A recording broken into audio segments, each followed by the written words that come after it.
Welcome back, everyone. It is your boy Danks, the only original American Dankster, back again from Danksters Intel. It's a pleasure to be here. We have a special guest coming on right away. Ana Escobar has been breaking some interesting news, some interesting searches, beyond interesting, implicating possibly as well. Stu Peters has gone all in. He's like, this is for sure. They did this.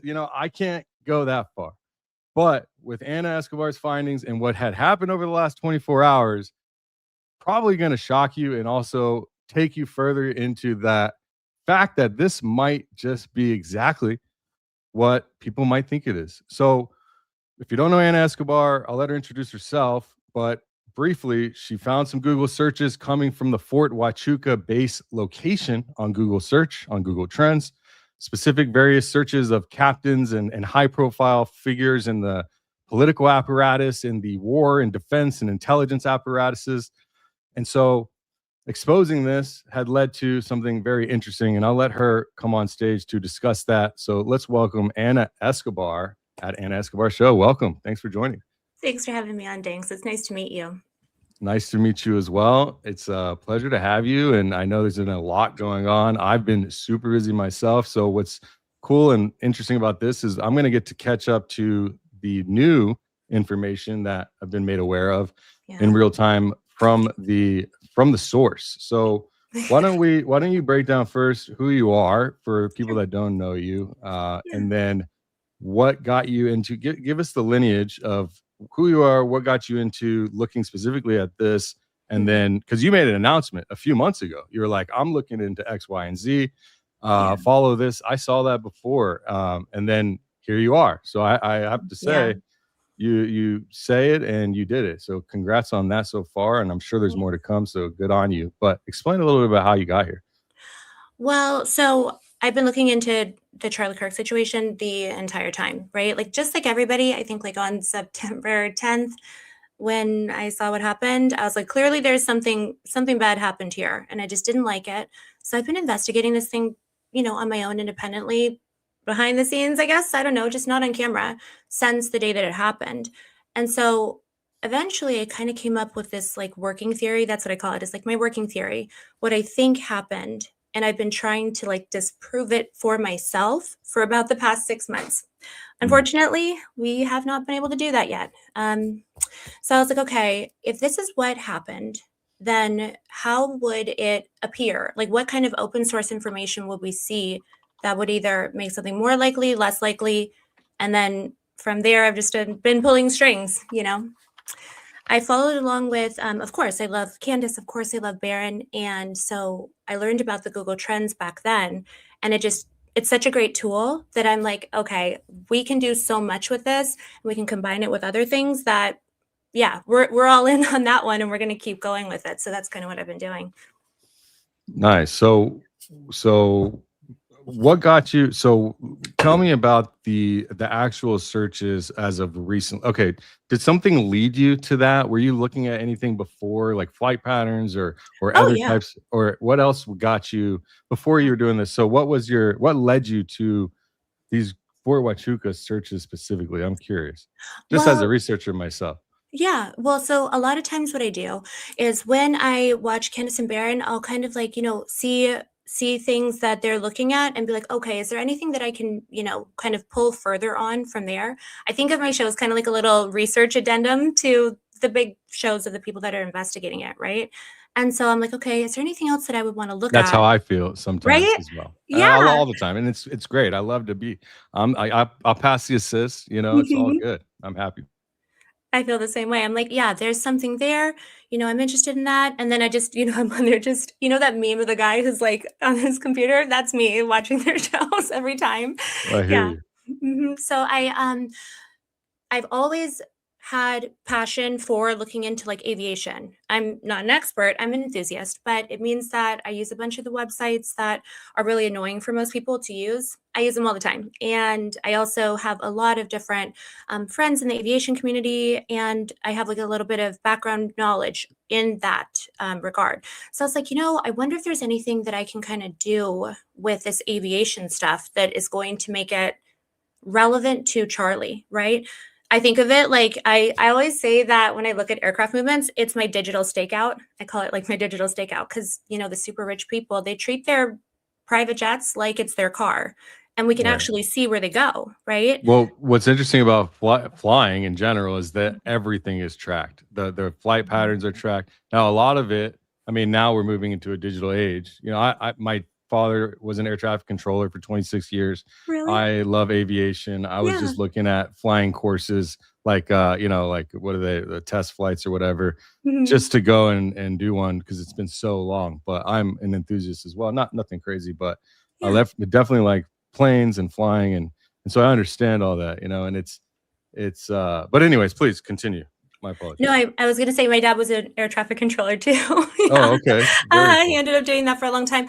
So, I've always been into it, right? And then I have, a number of other family members that are all involved with aviation. So while I'm not in it myself, it's great to have great resources, right? And so I've just been really enthusiastic about it. Before this happened with Charlie, I was really tracking along with the stuff about all of those aviation issues that were happening all The through Egyptian early planes 2025. and Well, no, no, no. Do you remember the DCA?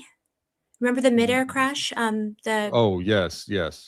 Refresh Yeah. my memory, if you don't So mind. in I think it was late January of 2025, a helicopter was flying over the Potomac and they crashed into a CRJ, commercial airplane, and they went down. Both of them went down.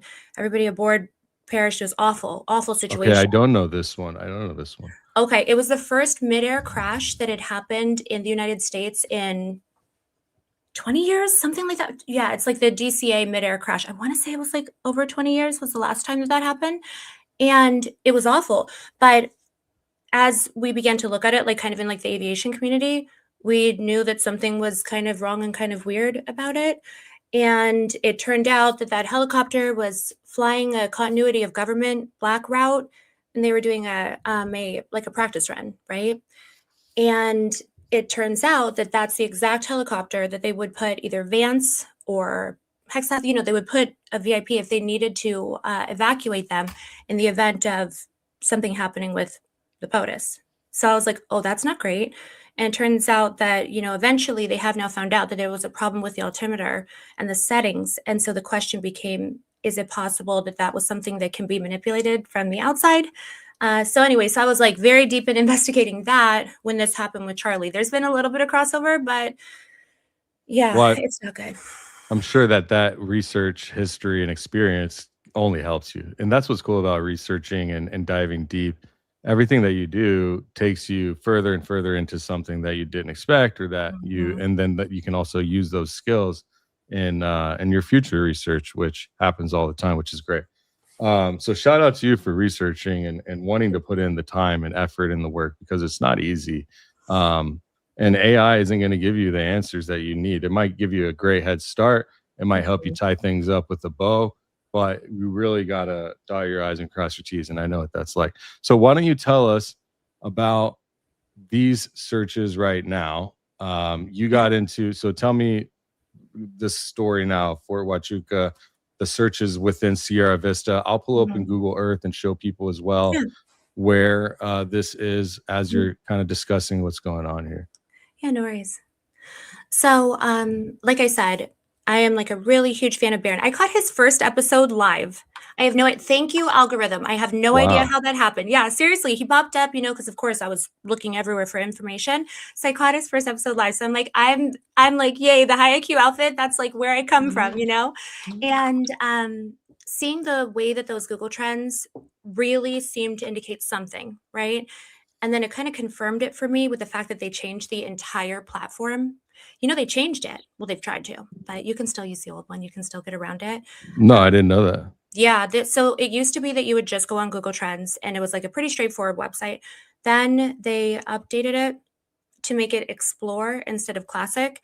And Oh, that lets them kind of, I don't want to say that they changed the data, but I don't think it was on accident that this system that people have been using for a very, very long time, all of a sudden it gets super popular. And now it's like, oh, okay, just kidding. yeah. Yeah, It we'll go definitely change it. looks different than it Right. was Okay. before. It was much more like Google search like. you Yes, know? okay. Yeah. Hit explore. So on the top row in the middle, perfect. And then you see that blue bar says go to classic explore all the way on the right.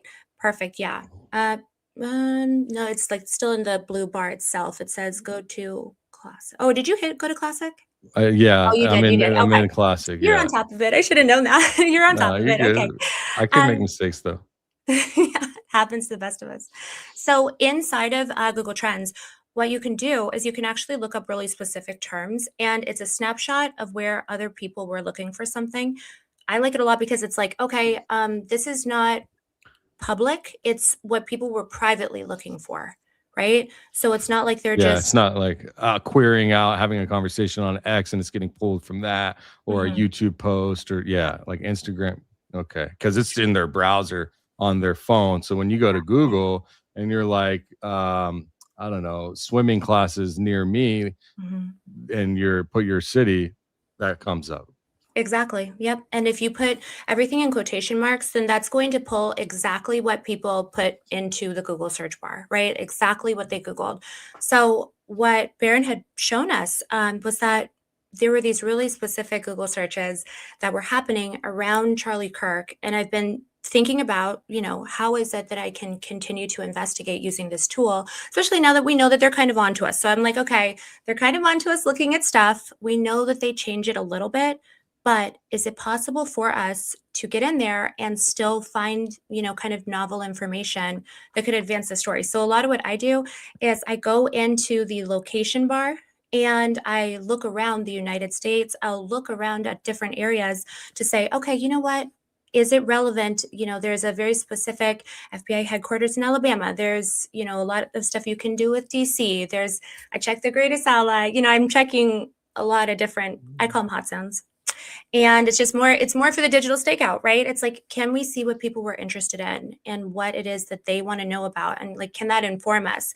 So I use that, and then I use the compare tool. That's kind of where I kind of am doing my own thing with it, I guess. Just because I think Baron has really great success with his specific way of doing the searches, but I really like the compare tool. And so as I learned more about Google Trends, you can start to compare different terms, and if they're all popping at the same time, it's like, okay, so wait a second, is this a pattern? Right. And then Mm. that lets me kind of figure it out. So with Fort Huachuca, it was just, so the problem was that Candace was off, she was on vacation, and then Baron was out. And so my mind was just going like, what can we see? What can we think about? What can we, it just kind of rolls around in my mind. So it's like, let me take a look at some of the different areas that we would maybe expect to see something. And at first I was looking at Arizona because I wanted to see, well, let's see. Well, we know TPUSA is down there. We know they're in Phoenix. What can we see that people are kind of looking at that maybe has something to do with this? And I came across the fact that it was Sierra Vista specifically that they were looking at, that it's this specific little metropolitan area, which is Sierra Vista. And I was like, I know that name. I know the name Sierra Vista. We talk about Sierra Vista all the time because that's where Fort Huachuca is. Mhm. The whole Wonder if I can city, mark it. yeah, hopefully. The whole city is pretty much to support the base. Like, I mean, obviously they do have other stuff there, but it is like it's a military town, So I For was like, okay, sure. Yeah, what it's like right there? Mhm. all over here. It's probably this isn't gonna be the perfect marking. Let me see. Something like this maybe inside this yellow lines here. Mhm. And what's interesting about it, here, let me yeah, I mean, you can see there in these red lines, it's really faint, but what if I exit it? If you go to Street View, you can see that they like won't even let you see inside of it. Yeah, that's another thing. Yes. So that's how I remembered this location. So this is Sierra Nevada, right? Or Sierra Vista, and then there's Yep. Sierra Vista over here as well, right? Um, so what's the difference between the two? Because you can see clearly if I try to walk on here, you can't. So this Mhm. is the actual military base. Do people live here? There's about 5,000 people that live on post there compared to, I think, 45,000 that live in Sierra Vista itself. I think that it's around 80% of the people that live in Sierra Vista are either military service members or they are their family. So it's like Okay. that whole area pretty much is. But the fact that they're like not hiding, keeping private the street view and stuff, it's because it's sensitive stuff that happens there. So it's like, okay, great job with the OPSEC on this part of it, guys. So the Sierra Vista, it looks like it goes all the way. It's kind of like all encompassing. I want to see if I can make it stick this time. It's kind of all the way in here. Mhm. This whole big kind of area. Can I save it? Let's save it. You're so So much better at that's computer than I am. I'm that's a impressed. Yeah. well, I barely know how to use this, so I'm using it terribly, I'm sure. But that's pretty close. Mhm. All right, I would say that's good. Let me title it. Well, I'll worry about that later. But yeah, that I would say is Sierra Vista.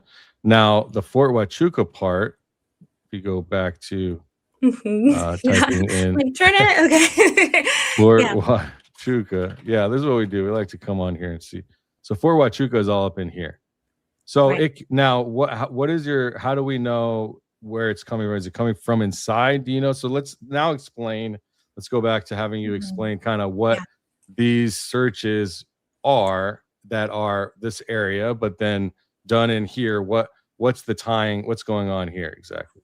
Yeah, so something that we see a lot is that around military families they want to market stuff to them a lot of the time, right? It's a really good place for them to do very directed, targeted marketing. So it makes sense that they would have Sierra Vista as a specific like hotspot that Google's tracking.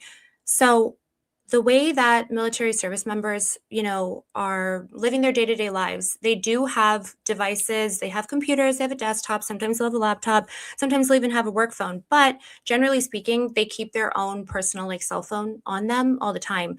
And those cell phones don't usually come with the kind of protection that they should.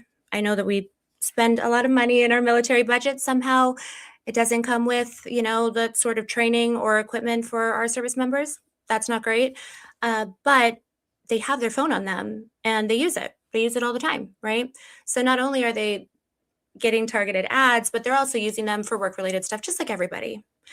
I used to work on a military base. I wasn't in the military, but I worked on a military base. And a lot of what I did was train like young service members on things having to do with operational security, which is supposed to be top of mind for every single thing. Like I'm from the medical field, but even in that like part of on-base training, we would spend weeks Can trying to you make sure. explain what operate I'm sorry to interrupt you. I No, didn't you're mean to. good. Explain what operational security is because a lot of people probably think, "Oh, it's just your network on your Wi-Fi or it's just your phone not being hacked." But operational security is actually a physical and out all the way mental if even. Can you Yeah. explain what it is So it's and the like importance of it? it's so important. You wanna hear a crazy story that I think kind of exemplifies it? So, I was Sure. recently talking to somebody about this exact thing who currently is deployed over there, all this stuff, and they were letting me know at the time, they're like, "I just had to discipline, like, several people because they all had their Snapchat locations on Oh shoot. while they're Wow. flying in and out of while they're in, like, actual spots, right?" Mm. And so I'm like, During, "There's like, combat or, like, under Like, as in the ops past couple operations? months, like, Wow. actually, like, I'm like, "What are we doing?" Right? Yeah, yeah. It's like a known Situational flaw. awareness type of Yes. thing, You yeah. if you have your Snapchat location on, then not only is every single person that you're friends with able to see exactly where you are, but, like, they can take it and start tracking it from there. So even if they Of pick it up course. over wherever, Cyprus, Greece, something, they can still track to see where that signal goes, and now you're cooked. Like, what are we doing, Your right? phone should be completely Yeah. like, I don't know. I think if you're in these areas, you should not be having a device that can locate you by other people. It should be something that only your institution or part of the unit you're with can track you with something. But phones and cell phones over there might the security is. But what I'm saying is, you operational security could be as far as making sure that your doors are locked. You know what I mean? Right. Like it goes all the way down to Yes. maintaining simplicity. You know what I Mhm. mean? Like and making sure that you are paying attention to the things around you that will easily escape your mind. So what you're saying is somebody that might be working in that area, picking Mhm. people up that's even in a military position or an operations position, they might be Mhm. doing Google searches and not realizing that they're giving up their own security Yeah. and the other person's as well. Can you explain how that would be? Well, so a lot of what our younger enlisted folks do is it's their job to either go and pick up people from the airport, escort them around. It's called like an aide de camp. That's the title of someone who's a base escort. Also, the security guard, when they're, the MPs as you're arriving on post, or realistically, it could be any person on that base who wants to know how to salute the person who's about to walk up to them, right? So imagine you're an MP, you're standing at the gate or whatever, and then there's a group of people coming up. Well, sometimes those people are in plain clothes. Sometimes they're just a little too far away for you to, make out what their actual rank is, or you just want to know who that person is. And at that point, the first thing you do is you take your phone out and you Google them. You take a look at what they look like, right? It's just Mhm. a common sense thing. And I have such a specific memory of yelling at people about this, of being like, you got stop it, please. You got to stop, right? And just having to harp on them so much about it. God love them. They're all fantastic, but they're like 22. And those are the same people that are charged with going to pick those VIPs up. So I was like, I wonder if You'd think they'd be trained in this. You'd think they'd be trained in operation security in that I manner. fixed It's all of very mine. simple. I fixed You all know, of mine, but you know what? I'm don't just not in drive. Arizona. Yeah. For anybody listening, I'll give you some very cheap, free. Hit the like button for us. This is your. All you got to do is just make sure you don't travel with your Wi-Fi on, please, Mhm. at the very least. And if you can, your Bluetooth as well. The lower you, because people can connect to your phone if you're just always on Wi-Fi and stuff. So this is just something I always try to tell people when I can. Don't travel with Wi-Fi on because you're literally connecting to every single Wi-Fi that's you're driving past. Anyways, That's true. Yeah, so that's a good point. there's a The lot. I've flock talked a lot cameras. about, well, not The just flock that, cameras are watching us too. that Yeah, I and know. the buildings you go into and the Starbucks you went to and then the Mhm. gym and then the groceries everywhere. Even though you're not connecting, you're pinging. It's a proximity ping. And I did a whole show talking about because of this show Faith by Works and the church that working with Brad Parscale, who's now in Time Magazine for exploiting, Oh. using money to exploit American Christians. They're targeting churches and not necessarily him in particular, this whole group of people, companies. That's what I built, Americans for Trans. Do you know about Americans for Transparency? I Oh, built no, tell me about it. Tell americansfortransparency.org. me about it. Yeah, no, it's a website where it shows all of the FARA documentation. All here, I'll share the screen real quick. Please, It because that shows sounds all good. the like what how Vance was talking recently. Like Mhm. today, yesterday there were clips going around of him on Joe Rogan talking about the Brad Parscale Time Magazine article. Mhm. Where here I'll show you Time Magazine. It was on here yesterday. But anyways, he is the chief strategy officer for Show Faith by Works. And Show Faith by Works, so I built this site, Mhm. um, and it shows all of the money That's so and all sick. the I love that. organizations that are taking money on behalf of our favorite ally. Shows how the Ah, money is coming in, where it's coming from, the organizations receiving the funds and middlemanning it, and then the companies that are receiving the money. How much this needs to be updated as of now, but it's based off of the end of 2025 and beginning of 2026. And so this shows like Clock Tower X LLC. There's an AI agent here. You can talk to it. It's got all of the FARA documents. this is so cool. So you go in here and you can click. I think they had some issues with this documentation, but all of their FARA filings are here. Mhm. There's pages and pages, their registration statement. And this goes for every favorite ally, foreign agent Mhm. involved in targeting American Christians. And then hopefully theirs still pulls up. Yeah, so you can pull up the FARA documents straight from the FARA website. This is efile.fara.gov. Shows Brad Parscale, and he was just in Time Magazine for taking money from where, Mhm. and targeting Americans and Christians and all that. So, anyways, I built this site for it. You can see it. It pulled up I'm the. like, I'm literally okay. Back to me being the little meme of like, being, I'm going on that. That's so good. I'm so glad you did it because I've been thinking a lot about like what is the reason that they're doing this, even though their entire TPUSA, the whole thing we can tell I is like feel it's like not it's all good. connected. Like Mhm. these are the churches. I put every church that's in the FARA documents.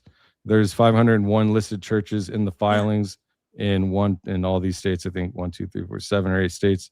And you can go and see if your church is being targeted by Christian Zionists that are That's pushing a crazy. specific agenda. There's a whole thing behind it with AI, generative engine optimization, Right. making that. Yeah. Oh, yeah. That's It right. goes deep, and I That's what I educate keep them on this. I'm so glad that I'm getting in there. I'm getting in there today because Yeah. I keep thinking about the fact that I'm like, I feel like a lot of that spend was not actually on trying to convince us of anything. It was more like this, SEO, right? Like the optimization of what AI is going to report on. Because otherwise, I looked through a lot of the articles that Salem Media was like pushing, and I was like, okay, no one is going to these websites. No one is actually reading these articles, but all of them say very specific, pro ally, anti anyone else basically stuff. And I was like, oh, that's because they want the results on AI and the results on Google to come up after having been trained, right? Like that's kind of my thought anyway. It's part of it. So I didn't mean to plug the site, no, but plug the I site. The want site's people to good. see it. You The need to, site's it's not good. about me. I don't make any money from the site. I Yeah. actually spend money to run the site.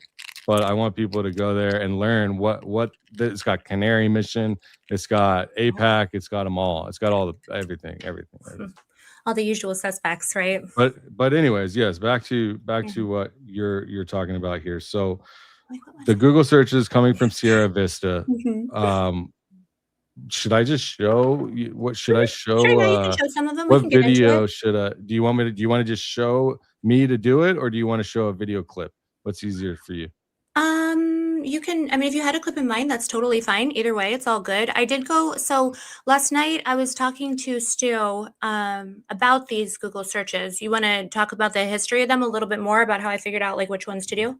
Okay. Yeah, and then I'll pull up the Rumble from the first time, and Okay. then I'll pull up the other one as well while you discuss that. So, yeah, that's great. So now that I had kind of thought to myself, all right, well, maybe there's a chance that some of these folks in Sierra Vista have this same kind of issue that I had observed, in my own life of saying like, okay, we know this is kind of a known weakness. I was like, okay, I wonder if there's anything that I can see in Sierra Vista. So once I started to look at Sierra Vista, well, we knew that Bradley Hansel had been at Fort Banana. I have to say Fort Banana on my show. I'm very sorry for the algo speak. I can't even say it. Really? Really? I'm still, well, I think it's because I'm so new, but like I said a couple things a couple times and then they were really mad at me. So I was like, okay. So now Okay. I have Do to your thing. speak in Be code. yourself. I Be yourself. call I'll pick it up. well, I call Mary, I call her Mary because of, her name is Miriam. And so, but I have to come up with a new name for that because someone was saying it reminded them of the Virgin Mary. It's like as if I Mother was talking Virgin. about her. So I was like, absolute opposite. I'm going to come up with something else, So anyway, so forgive the algo speak and let me know if you need a translation at any point. But yeah, so once I knew that like Brad Hansel, we knew he had been there. So we knew that, there's photographs of him on the base on that day. So it's like, okay, this is a good place to start as far as a control, because if they're not looking at Brad, then there's kind of no point, right? Like then they're not looking people up in that same way. So once I got on Google Trends and started comparing the different ways that he was being Google searched, because he sure was, like he was coming up over and over and over and over. Brad And Hansel, right? Brad Hansel, Okay. yeah. And so why is he important? Well, so he is our known passenger on SAM 702. So he's the guy that Okay. we already know was there, and he was on that flight, and he was at that meeting. Well, maybe allegedly. So it was like, okay, I know that Brad should be there, but what capacity is he there in? Because the name Brad Hansel is fairly common. There's other reasons someone could call someone Brad Hansel, right? Maybe there's just a guy who works, at the Walmart named Brad Hansel. This is possible. But what I noticed was that people were looking him up under like a very specific title, like his military title. And I was like, well, that's not that normal. I don't think that people, you and I, are not looking him up like that. We're not looking him up under Bradley Hansel, OUSDI. Like, that's not normal stuff, but it is normal for someone in the military. So I was like, okay, I see that they're looking him up under this, and I see that they're looking him up under this other title, which is the DEDI, and that's this Defense Intelligence Agency role that he also has. And I was like, okay, I've been thinking that he was there as a part of the Pentagon, but maybe he's there as a part of this other group, right? Mm. And once I started to think about what that group does, I was like, I need to look at these people because I had been looking for Pentagon officials. I found a couple of them. There's a couple that were part of the acquisition pipeline, but then there were this TDI title, and I was like, I feel like that means something. I feel like I need to go and look and see like who is that, who is he with, and who might he have been with. So I just started to look at all the other folks from the DDI, and imagine my surprise when there they all were. It was like I was like, I'm putting out a video about this right away because I don't want to be the only person who knows this. That was like the feeling that I had is I was like, I don't want to be the only one who's aware of this. So better for everybody to know. And that's why I went with the video like so quickly. Well, you don't strike me as you don't seem like, oh, I'm just trying to go viral. It's like you could pick a whole lot of other things to go viral with. I have like. So I could tell that you care. It's right. I care about this. Is what I'm trying to say. Thank you. I appreciate it. Yeah. I care about this like so much. And again, I do think that it is all part of the same story, but it had never even like, I had never been like, oh, I should do social media or something. Like I'm so bad. I think I post my Instagram like twice a year. Like I'm so bad at that. Right. It was just never my thing. But this I care about so much that I don't care about, I'm like, it's all good. I just want to come and give the information. That's like, I care about that enough to just be like, okay, we're going to do this. Because I understand that being able to explain it to people in video format, like it's the way that people learn information. It's the way that people build community. And so it's important enough to me that I'm like, okay, I'm going to just go out there and do it because we have to. Mm-hmm. Yeah. I mean, absolutely. I agree. So what I got here now, and thank you for sharing and thank you for doing the work. It's not easy, man. Trust me. I spent countless hours looking through, learning what Form 990s are. Oh my gosh. Understanding how to read a tax filing from a freaking nonprofit. And then I ended up building a website to expose nonprofits that are, or people taking money from them. It's just crazy, man. I've learned a lot. And that's what's great about researching is you learn so much. Let me share my screen. I'll just pull up the first one. So I just pulled up the beginning of the show. Let me see how we can do this here. I think maybe like this, and then this is where you're kind of. I haven't even watched this. Great, cool. Yeah, I played this. Okay.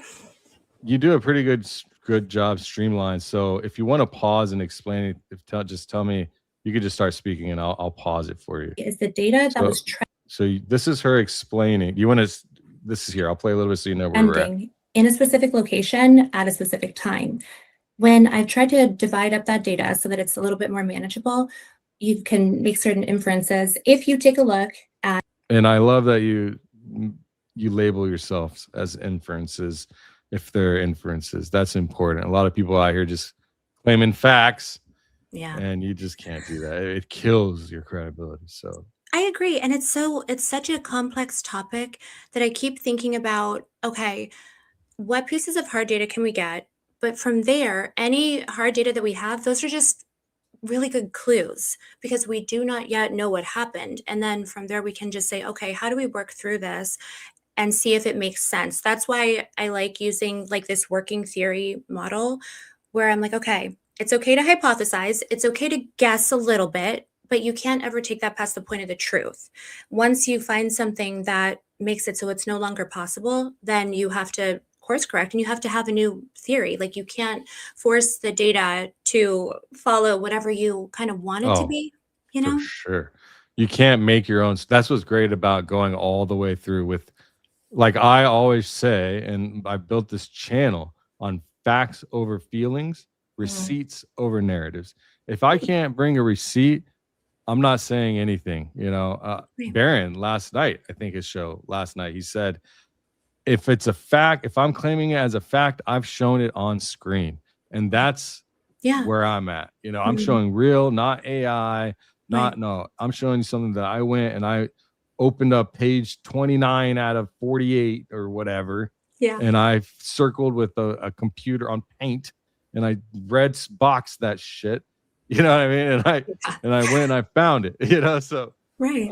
And that's that's what it is, man. That's important. Right. And Well, I do yeah, want you have to be able to stand behind your work, right? I'm like, I'm not bringing forward anything that I will not 100% stand behind, because if I found something, I will let people know where I found it. That's why I feel like my shows are like a little bit long, but that's because I want to show my work. I don't want to just be like, here is everything that I found. Now just believe me that this is what it is. That doesn't make sense to me.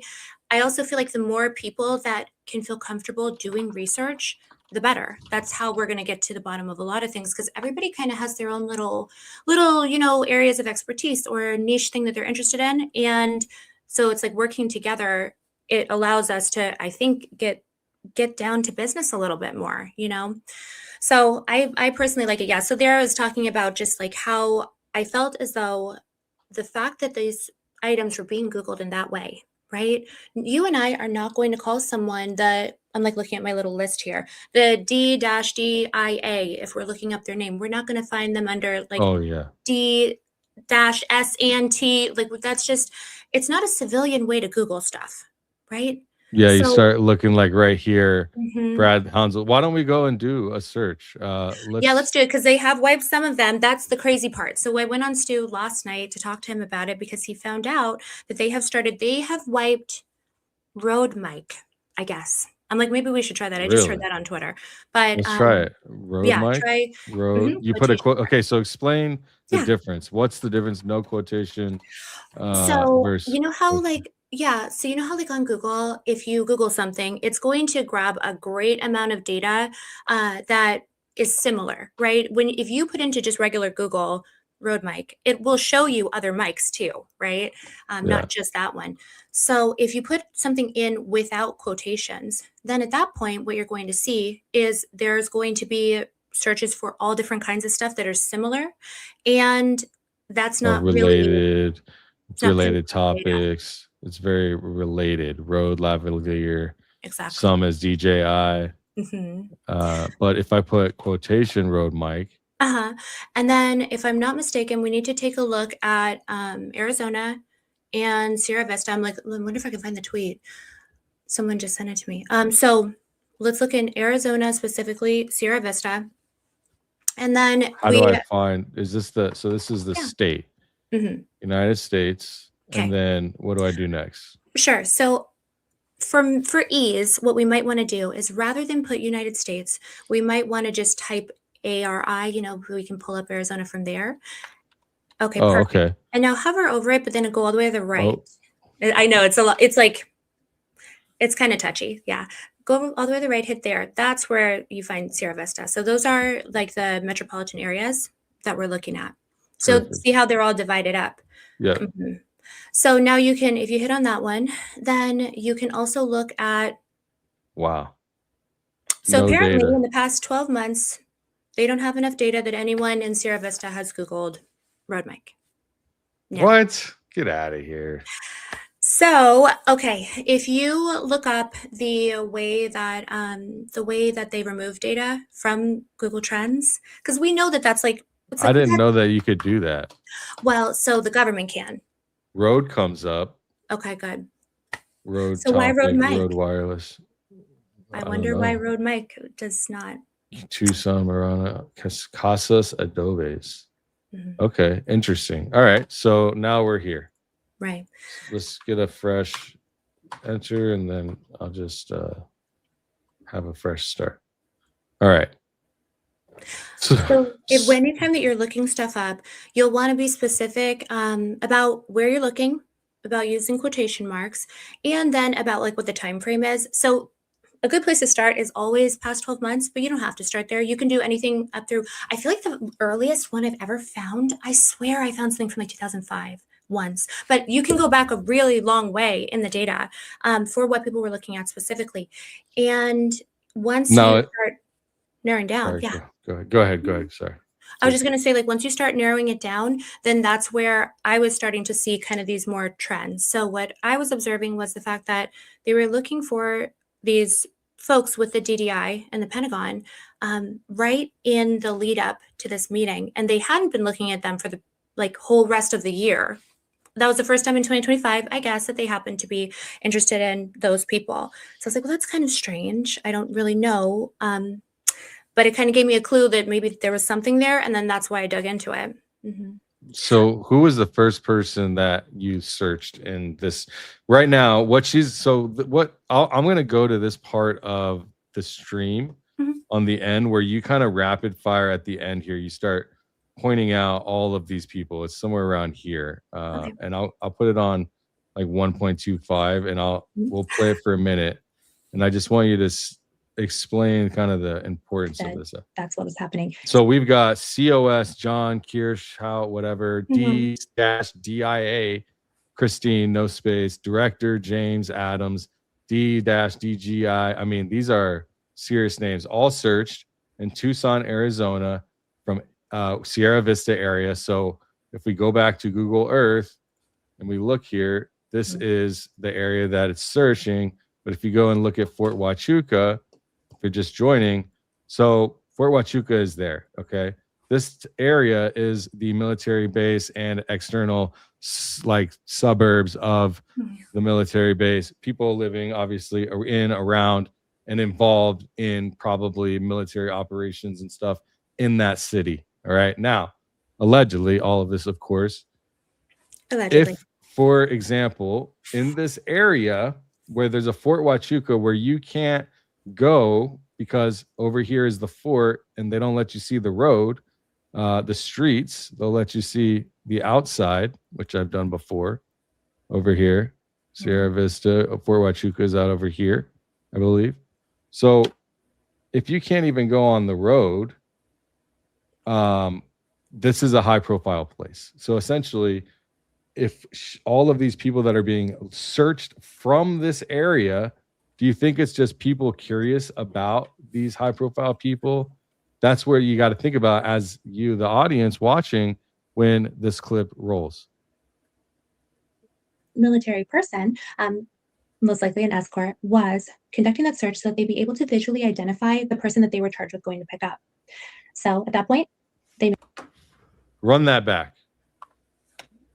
So I'm going to run that back. An escort, one possibility that that's what was happening. It's much more likely that a military person, most likely an escort, was conducting that search so that they'd be. And an escort, not get your heads out of the gutter, gentlemen.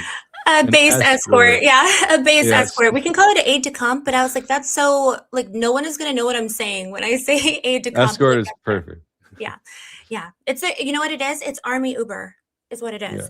They don't pay to actually have people chauffeured around. They task, like, I don't know, like an Ivor or you know, some young kid to go and grab the big bosses and escort them around the base. That's just like a normal part of base life, big meetings, all that good stuff. So I was like, okay, maybe that's what that is. It's what it felt like to me, especially given look at how they're looking them up, right? This COS and DDIA, and it's like, why no space? Isn't that interesting as well? I'm like, I wonder if I'm looking at a specific person, like because that's unusual, right? That little like way. Maybe it's like the gate guard and he does that, right? Yeah, it could be that specific. It could be. Who knows? Interesting. It could also be the way that something's being copied from, like, you know, perhaps they're just copy and pasting. They got an email and they copy and paste it into Google, you know. So there's a lot of possibilities out there, but it just felt like it was beyond random. It was past the point of being random. So why this is important, ladies and gentlemen, people that are watching, and thank you for being here. If you haven't, hit the like, subscribe. This is at Ana Escobar Show. Please follow. But what's important about this is the timeline. The fact that you looked in the past, right? There's no searches for these people leading up to, and maybe has there been since as well? I'd like to know if you look. Well, we can look. I will look, but I haven't. But if you have a cluster, and not only that, let's look. Able to visually identify. There's Andrew Colvett was listed on there multiple times as well in different ways, right? Yep, he's on there. Him and his old boss, Johnny Moore. Yeah. Johnny Moore. And what's these? Here it is. I just had it. What's the here?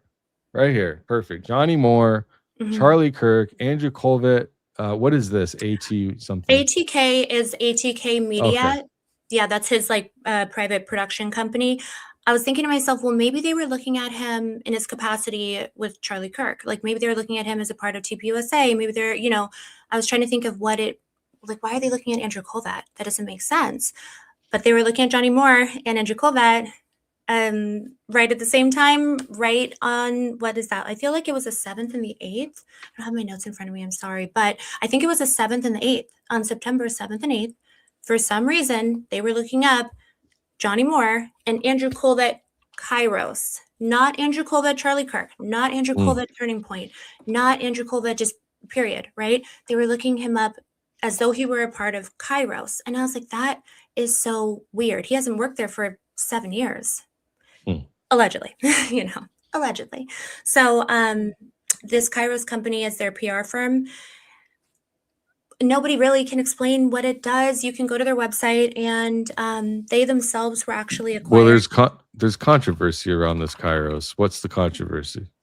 It probably stems from the fact that it is Johnny Moore's company. So Johnny Moore is the guy who actually took over the Gaza Humanitarian Fund in about midway through the year last year. So he, those food camps that the IDF was. There's a lot of problems with those sites, and it was shut down. And there's like an evangelical leader, businessman. See, I don't know much about this dude. I've heard about him. Ian Carroll was in the last live stream, and he's like, the Kairos company, man. I'm like, I know, I've heard, but I don't know the details. So I know that, but he was involved in, I guess, our favorite ally and all of that stuff. And there's a whole implication there with Charlie Kirk, possibly. Is there something there with that? Is that because you said that concerned you when you saw this? Yeah. You said this live. You might have said it right here. Yeah, you might have said it. I was okay. No, it's okay. I mean, I'm like, listen, I can talk about this all day because I've been looking at Johnny Moore and Andrew Colvett. They were like my first initial people that I was kind of like, oh, I have concerns. Right when everything happened, and I was looking into the people around Charlie, I was like, there's something with that, right? So Johnny Moore gave Andrew his start.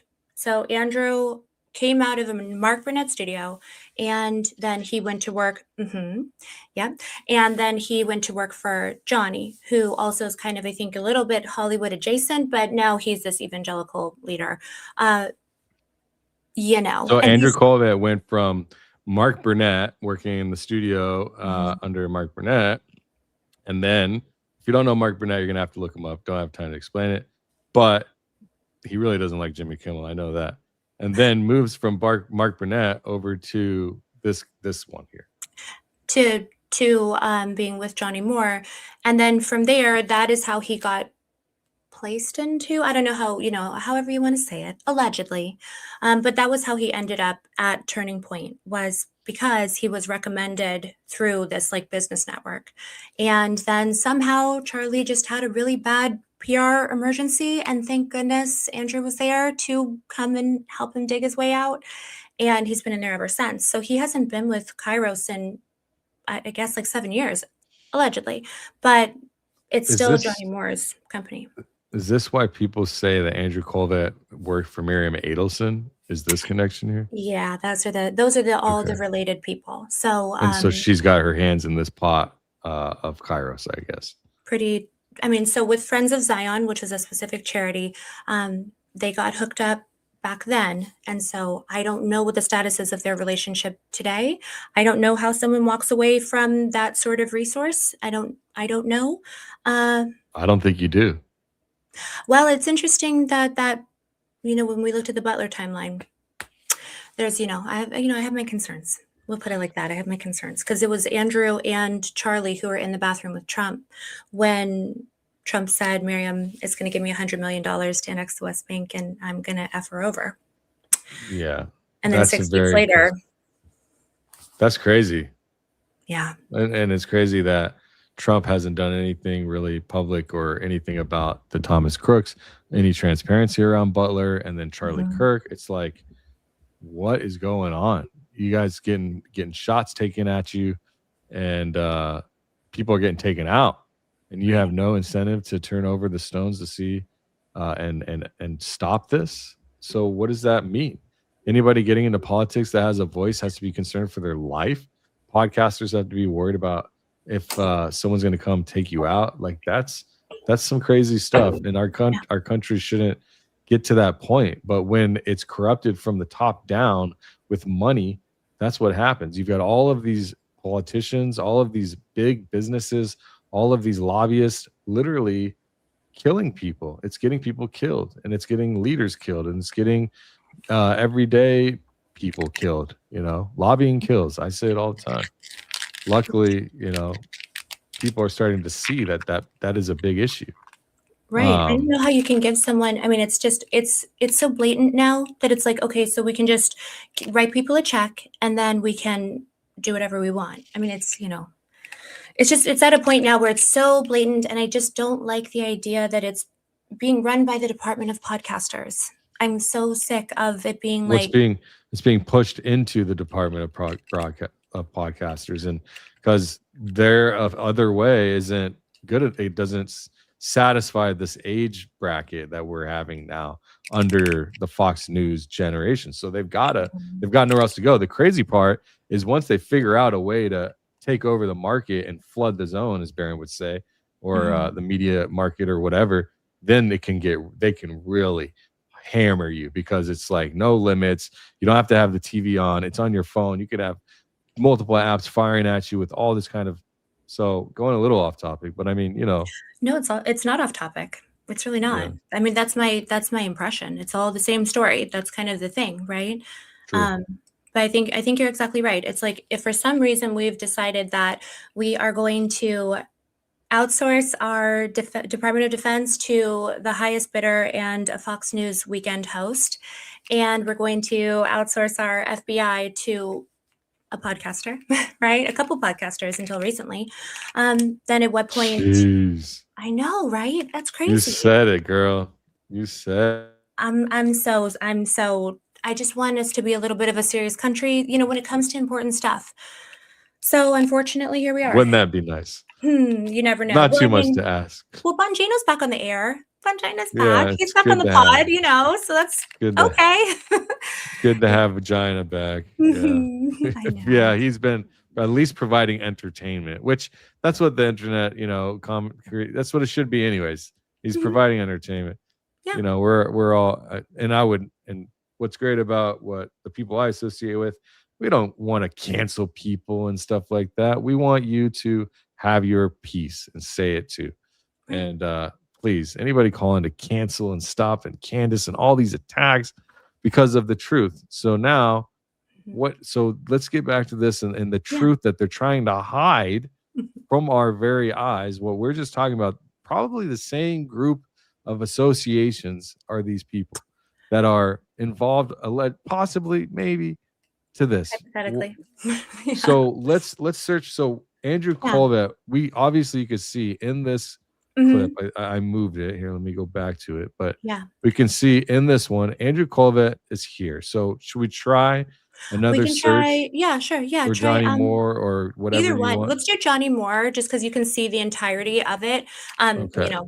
So you can see what the whole search is that we did. And then if you can make the parameters, and I have no idea if these results will be here or not. But I'll show you where I did find them after we start here. Yeah, because you guys said, and I have the other episode queued. I don't know if you want to show, is there any part, because you said things were canceled or deleted here, and you broke it with Stu last night, I believe, right? That's right. Do you want me to play a segment of this to explain before? The one from last night? I mean, either way, like dealer's choice. I'm like, I talk about this stuff all day, so I don't, I don't care. I can talk about it now too. It's all good. Yeah, it's fine. Yeah, let's talk about it while we do this. So let's search Andrew Colvett. Sure, yeah. How did you do it, Andrew?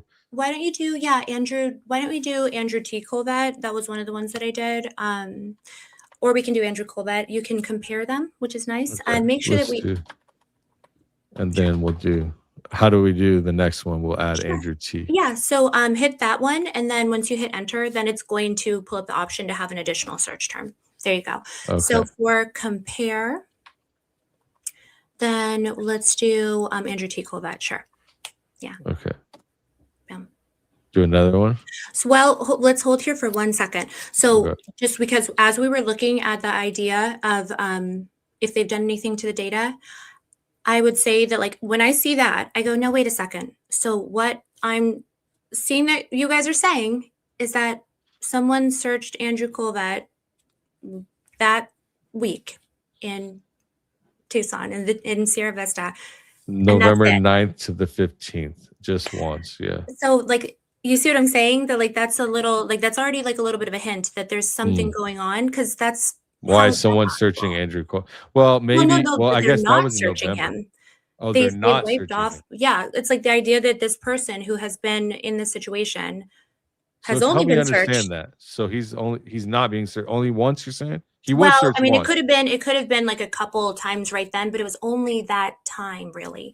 You see how it's like, okay, now that's not saying 100% of the searches were done then, but it is saying that the only time that Google Trends was able to pick up that it was being searched was that week. And I'm like, there's no way, right? No one searched for that term at all. That seems very after unlikely. after Charlie died and all that Mhm. stuff, right? Mhm. I see what you're saying. And then check under image searches too. Okay. Yeah. Image search, news search. No, just that one. What web search? I guess. Mhm.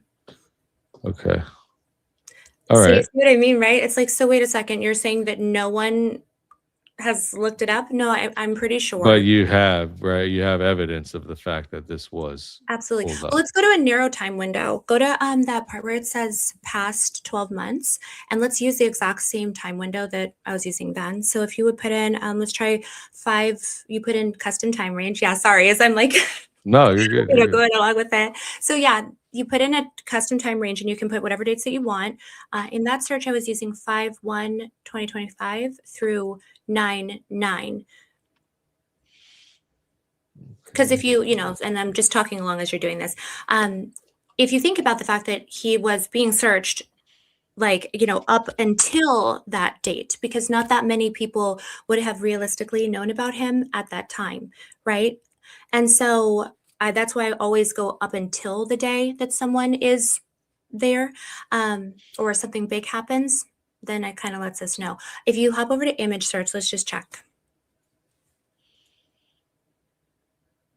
Oh, they left the image search. Let's see. Yeah, there's a couple of July. them. Mhm. Well, okay, so this shows 0 on both sides, but then it does go up to 50 something, and then this one 0 on both sides, but 100 here. What does this Mhm. mean? So that is like I'm like, how to best describe what it is. So you know how something will be trending on Twitter, right? So if you think about something that's trending number 1, that's because there is like serious interest, as in possibly even maybe more than one search. Then comparatively, that 50 is like there may have been a little bit of interest, but less so. It still means that there was something there, but it's just capturing it like in a different way. So it's like if something's trending number 1 versus trending number 10. Does that make sense? So if you So I put do have in, a question since we're doing this, and it's a question from one of our Club Watcher members, awesome. Real Amoroso and Ahmad. He wants to know, how does Anna navigate the new trends when they change them? Someone asked about that, and can we look up Blake Neff as well? Yes, we definitely should look up Blake. I haven't looked him up yet, so I'm curious to see. So I always use the classic because the Explorer seems to have a lot more like manipulation that they've done. They'll still use they'll still go in and do wipes and stuff like that on this, even on the classic Explorer. But I always take a look there because that interface that they have for the Explorer, the new one, that one, I think that they have intentionally put forward to try to make sure that the results are, So what they want them to be. would you say that this data has been manipulated or changed and deleted since the last time you looked at it? Or is there something else that we don't? Well, that is something that, it's like we certainly can't rule that out. Does that Because you make have it sense? here, Right. right? Because he's green and yellow, and he's green and yellow here. August looks like it's a couple of days into August. Yeah. Um, Will you add it- Johnny Moore for me? Because I know that he had that search that's right there. And so I think it would be helpful for us to see if they made changes to that. Johnny Moore, right? Mm-hmm. Yeah. Wow. Interesting. Is there anything Nothing. there? I can't see it. No. Oh, sorry. Okay. Share tab. That's good. So I added Johnny Moore. Okay. So, No data. and then we have the dates. Everything looks the same to the screenshot, right? Yeah. So Okay. Sierra Vista,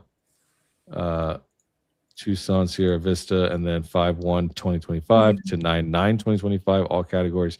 Web Oh, search. image. Hop over to Image. Yeah, let's Okay. try hop over there. Okay. Image does show. So we have a Johnny Moore hit there and there.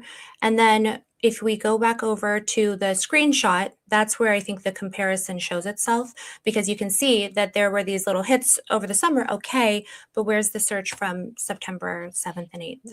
Yeah, because then you can see here it's different. You got here. Let's add the other ones too, so we could show an exact. Charlie Kirk, Andrew Johnny Colvett.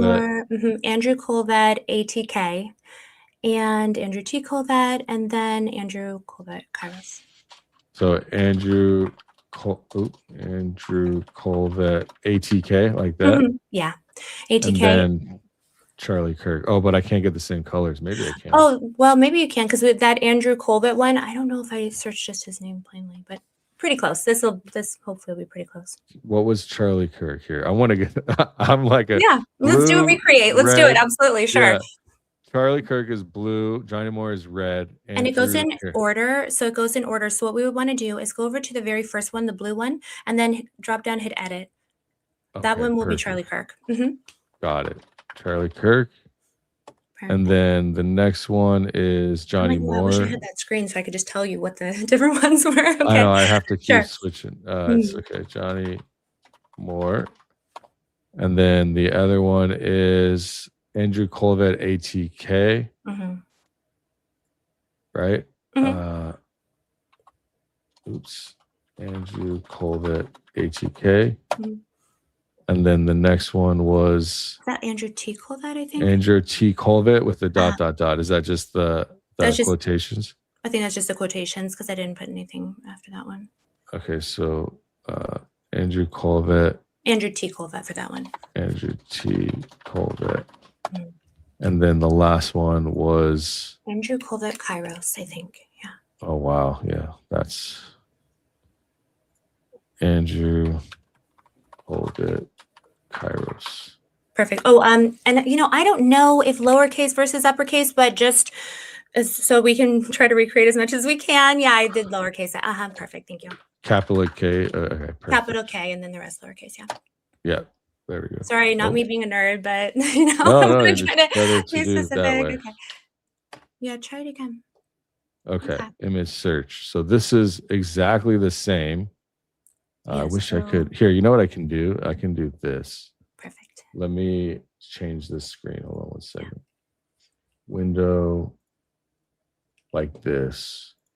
So you can see, I mean, if I make it bigger, maybe, let me see. Let me see. Here we go. So There we this go. is the, and I'll zoom out here. Okay, perfect. Charlie Kirk. It's kind of, hopefully you guys can see Charlie Kirk blue here. This is the one she showed on Stu Peters. Johnny Moore red. She showed on Stu Peters. And it's the same date range. So everything is the same. Green. It's both the same dates and then the image search, right? Okay. Yeah. Our search is the same. Yeah. So this is our search here. And you can see a very big difference. So we only have two. We have Andrew Colvett, ATK, and Johnny Moore on looks like July 6th for Andrew, and then the 12th or 13th, and then the August 2nd or 3rd for Johnny. So this is kind of flipped a little bit. Well, and the timing around the meeting, the hypothetical meeting. So like when I'm trying to research it, I'm like, okay, the part, if we are hypothesizing that maybe these people attended this meeting, then that's why it was so striking to me to be like, oh my gosh, why were they being searched right before the meeting, right? Well, now it's gone. And now that exact time frame when they would or would not have been possibly there. I'm like, how do I want to make sure I couch the way that I say it, but Sure. they're gone. I mean, the searches are gone. And yeah. I mean, that's is there weird. something that could be explaining that? I mean, I don't know this stuff well enough to say. hypothetically, yes, there are times when the data is captured in a small slice of the pie because it is done through a sampling method. However, something that I think would help us determine if there's just a little, like, if they're wiping it or if it's more likely that it's just, this randomization has caused this. Why don't you try looking up Kairos Andrew Colvat or Kairos Johnny Moore? We could even do a new page, or we could just switch out a couple of them just to see. Yeah, we can do a new page. Let's do a new page, yeah. All right, so let me switch the screen share real quick. I'm so glad you're down for this. I'm like, this is what I do. Yeah, like, no, all day. I love to do this stuff. You got the right person for this. Awesome. And the right audience. They love it. All right. Yay. So, I'm glad I'm not boring your audience. I'm sorry.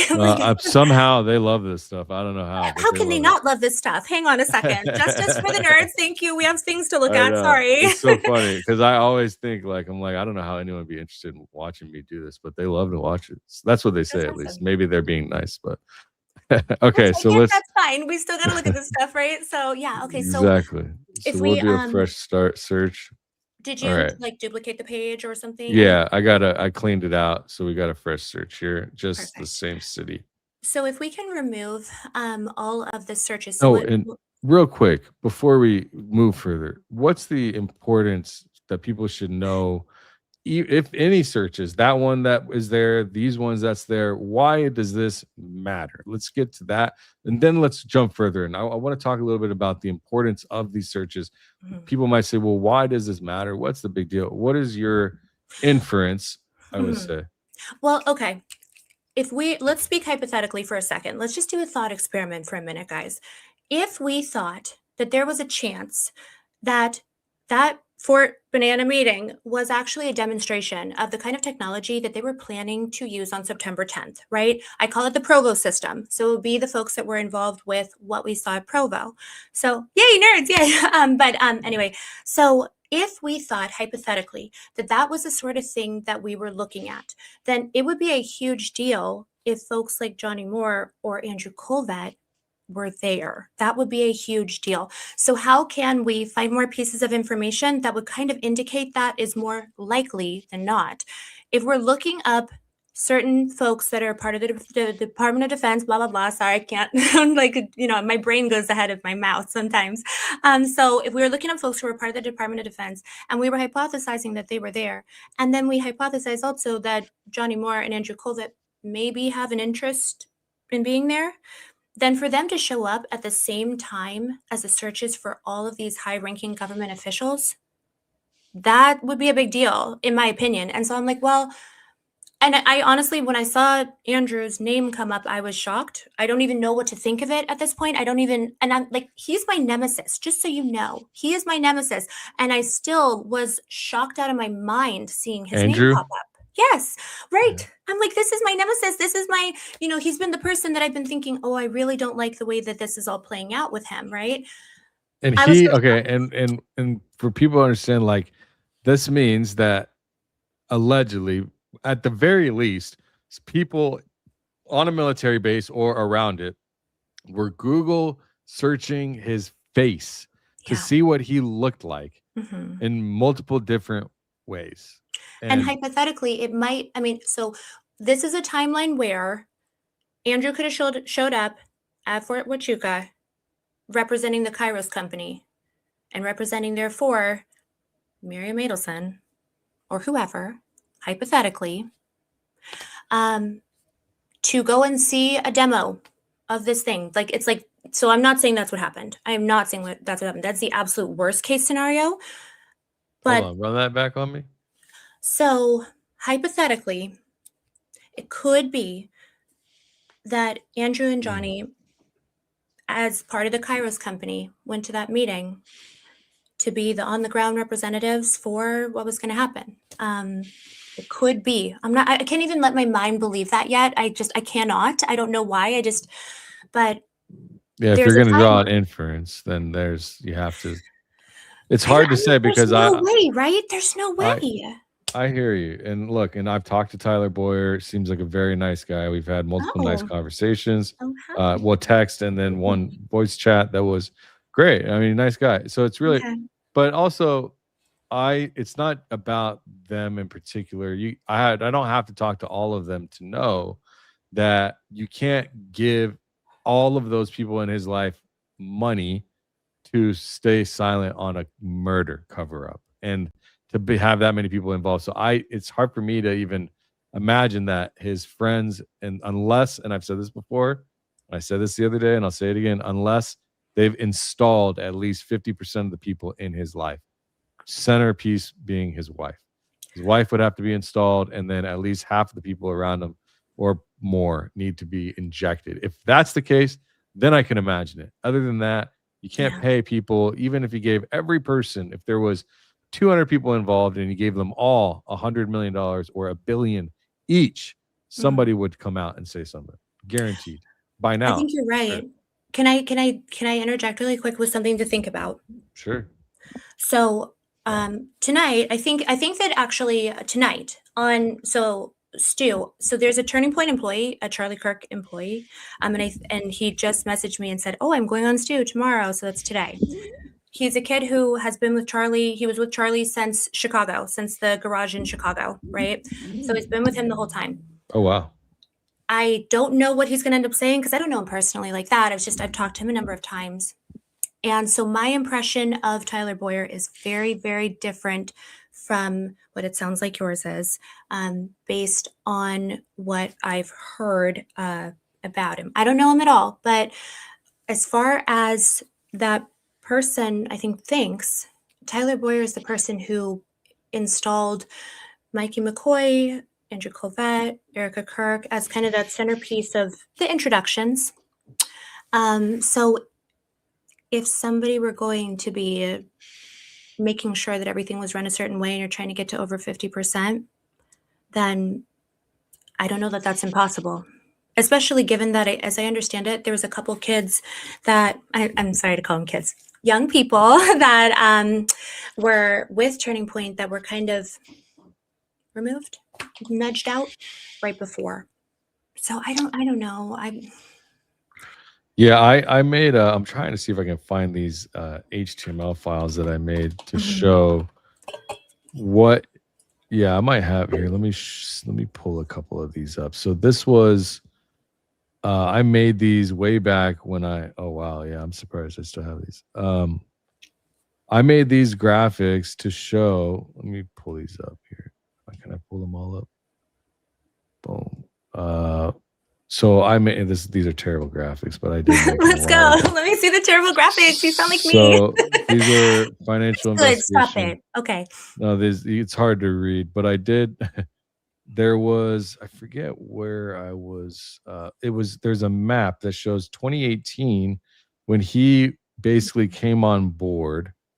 It shows the increase in inflow of people, top people in the company, and maybe this is it. Let me see. Year over year, what is this? This shows, well, I don't think I can find it. If I can find it, I'll bring it back. But it shows, it really backs up your statement of, interestingly, because once Tyler Boyer comes in 2018, is when Bill Montgomery kind of gets pushed out. And then Tyler Boyer comes in, Erica Kirk enters his life. And then they actually 7x their personnel and their incoming, like their outgoing payments. So they 7x their outgoing amount of money to like top tier executive staff and the personnel themselves. And they started expanding. And so it is clear that Tyler Boyer is a big player when it comes to their growth and the year over year expansion thereof that.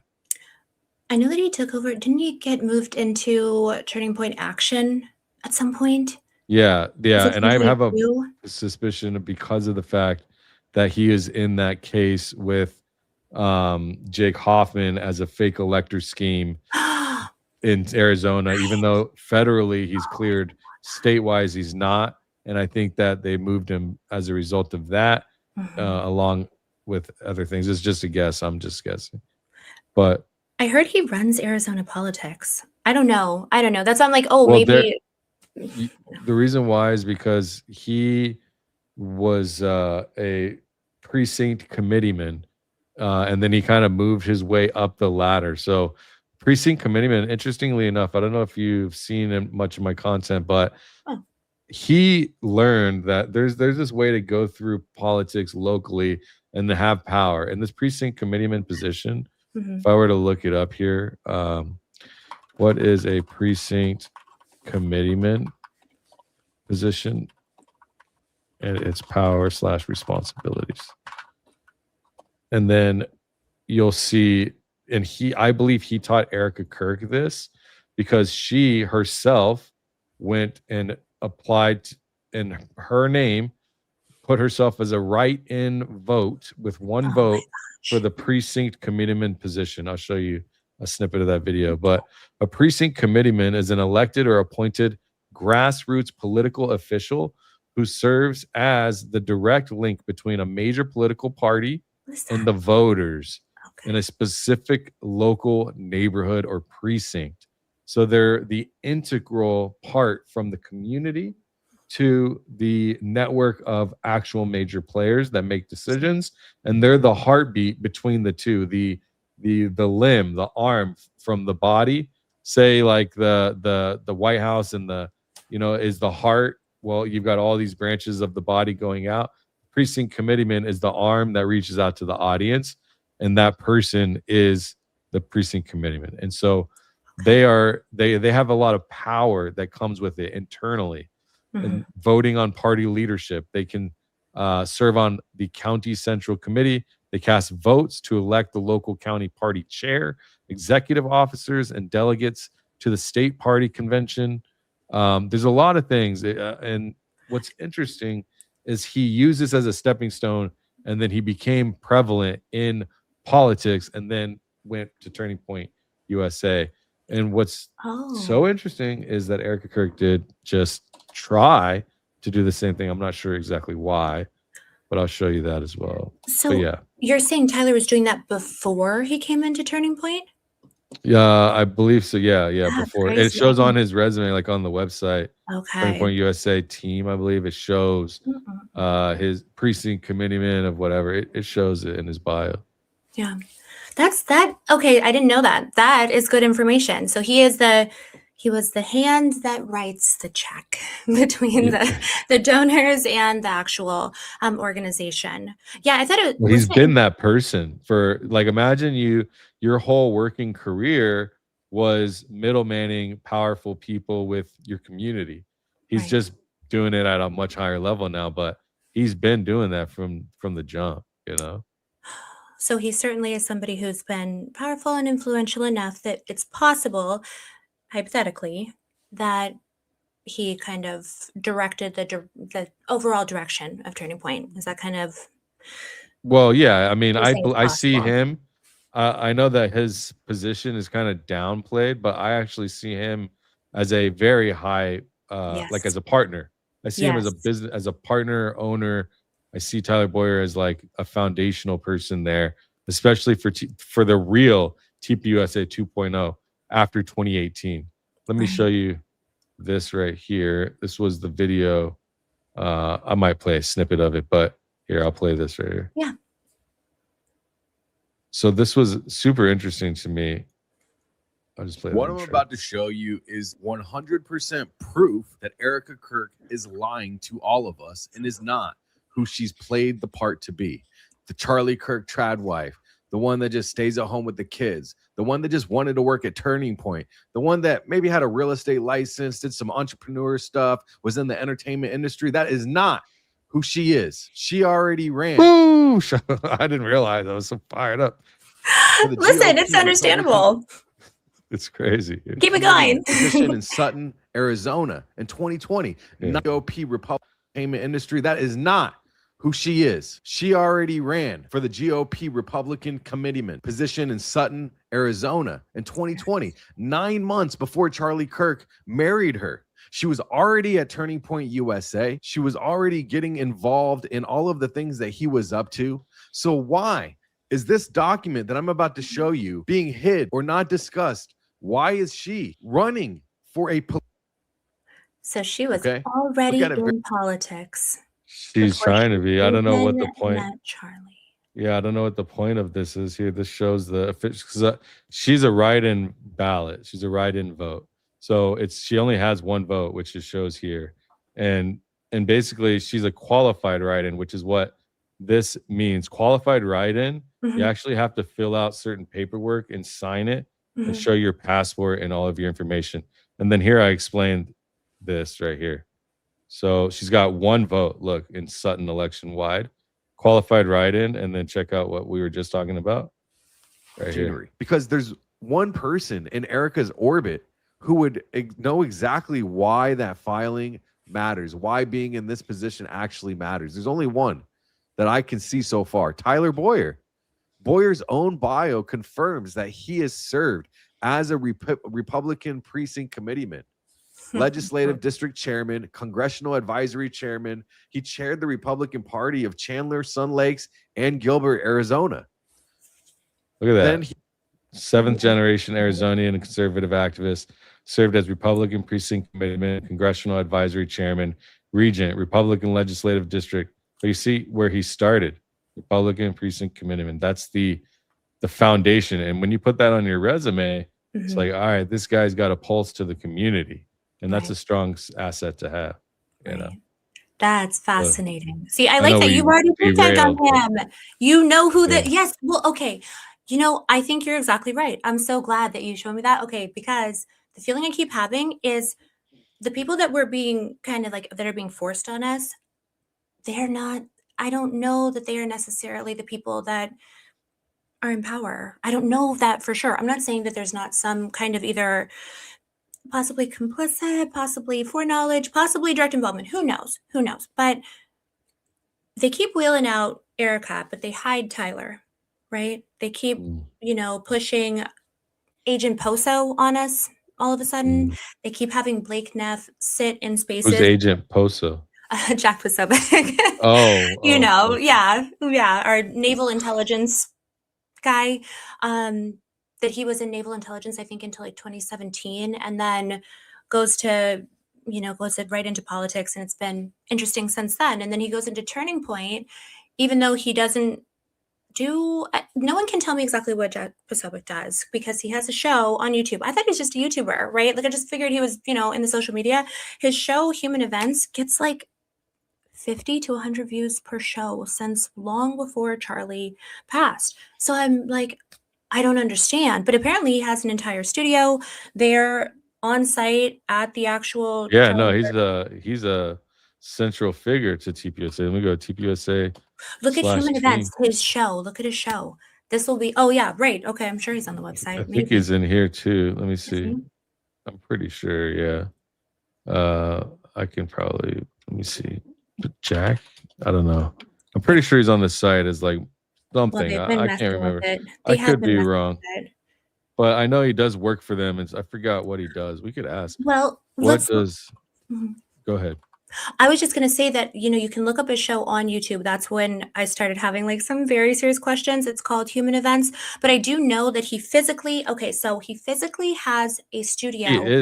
He is a commentator and a host for TPUSA.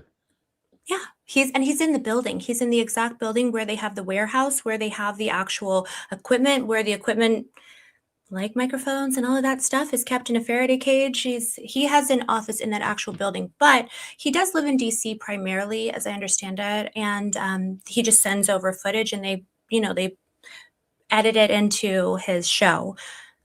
But his show doesn't seem to exist. I'm very confused when I go on his YouTube and look at it, because I'm like, I know his face, I know his Twitter, I know, like, you know, we hear about him all the time. But when I have one, Human Events, that's the one. Yes, Human Events. Let's look at this channel and tell me it's not weird. 29,000. What is the? Okay. Do we have any Catholics in the audience today? Let's take advantage of some Christians today. Right? Are your phones and Wi-Fi and GPS on? Make sure you have your Wi-Fi. Yeah. Make sure it's free. Just bring your phones. Do we have any followers of Christ the King here today? Man, Jeez. They really know how to get. They know how to get you. JD Vance is the man to reach America in 2028. Let's see his video.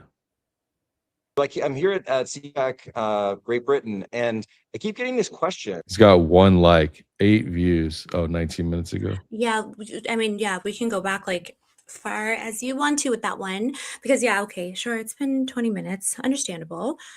I don't mind. Yeah, I mean, Yeah, he's but no, still, but oh wow, he's not getting any views. Ah, that sucks. I feel kind of well, bad, not really, but well, no, I mean, okay, the thing, so even if you go back to before Charlie passed, the views are like that.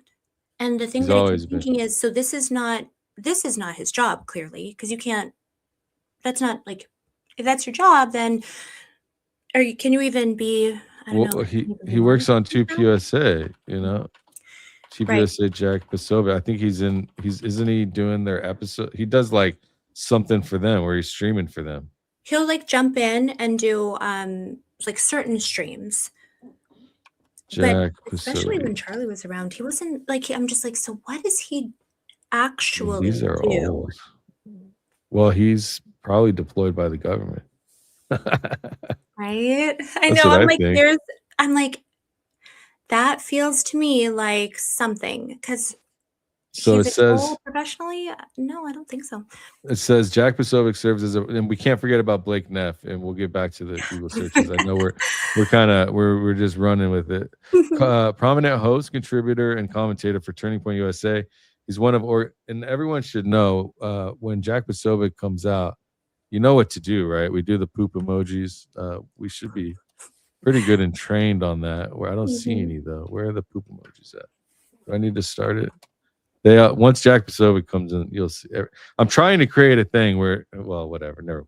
Where if you see Jack Pasovic, you just start throwing poop emojis. Like I would love to see one day just him randomly on a live stream and just a bunch of poop emojis flying around. That's sensational. Absolutely. I'm like, guys, you know what to do. So yeah, exactly. So it does say actually on this thing, hosting human events daily, and that's his main TPUSA live platform. So TPUSA is paying him to do this platform, this human events platform right here.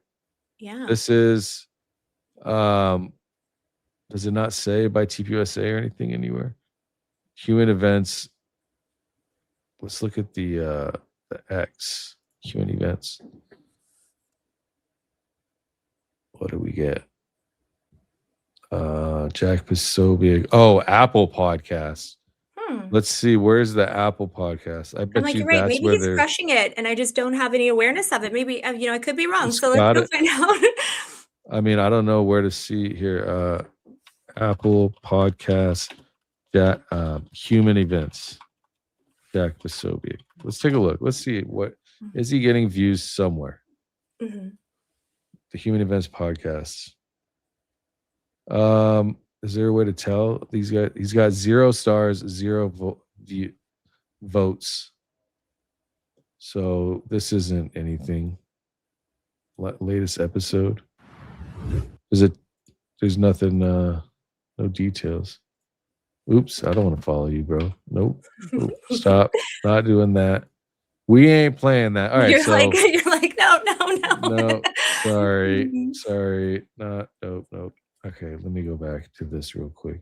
I mean, where is he getting views at? Rumble, maybe? Maybe it's Rumble. Maybe I don't know if he maybe got canceled and now he's on Rumble. He's Maybe got I'm like I'm 34,000. searching for excuses for him. Do you know Whoa, what I they're mean? launching videos every minute. What's going Yeah. on? 19 minutes, 18 minutes, 20 minutes. That's not how you run a channel. And how many views does it have? This has 2,000 views. Okay. Some more about the Ann Whitaker. I think, yeah, 2.07K views, 12 likes. Oh, they could be botted views. 2,000 views and 12 likes is crazy. No comments. I mean, that's possible, but it's pretty bad. 3.86K views, 13 likes, no up, no down likes. 1 comment. That's not. These can't be real. These videos. All right, what are we on? The views. I don't know. Maybe. Well, that's the Maybe thing is Rebels. when I don't know how it works with Rumble, But I do know that usually I try to look and see if there's kind of like a baseline number of views that it really never seems to go below. That's usually how I start to Oh, systematic. he's got reach on IG, Okay. So maybe that's and his ex might do some reach too. Let me see. 24,000. You can do some views. Oh, he does a lot of views. 16,000, 20,000, 81,000, 17,000. Yeah, he's got some is it reach the, on X. okay. Unless he's paying, because these only have 3 comments. That's how do you get 14,000 views and 3 comments and 22 likes? That's not what is everything. I'm Is everything telling you, fucking fake and gay? Are you what serious? does Agent Poso do? Like what? That's the thing that I Oh, like every time I see it. they get views because he retweeted it. He's got 3 million followers. Yeah. That's why. Mhm.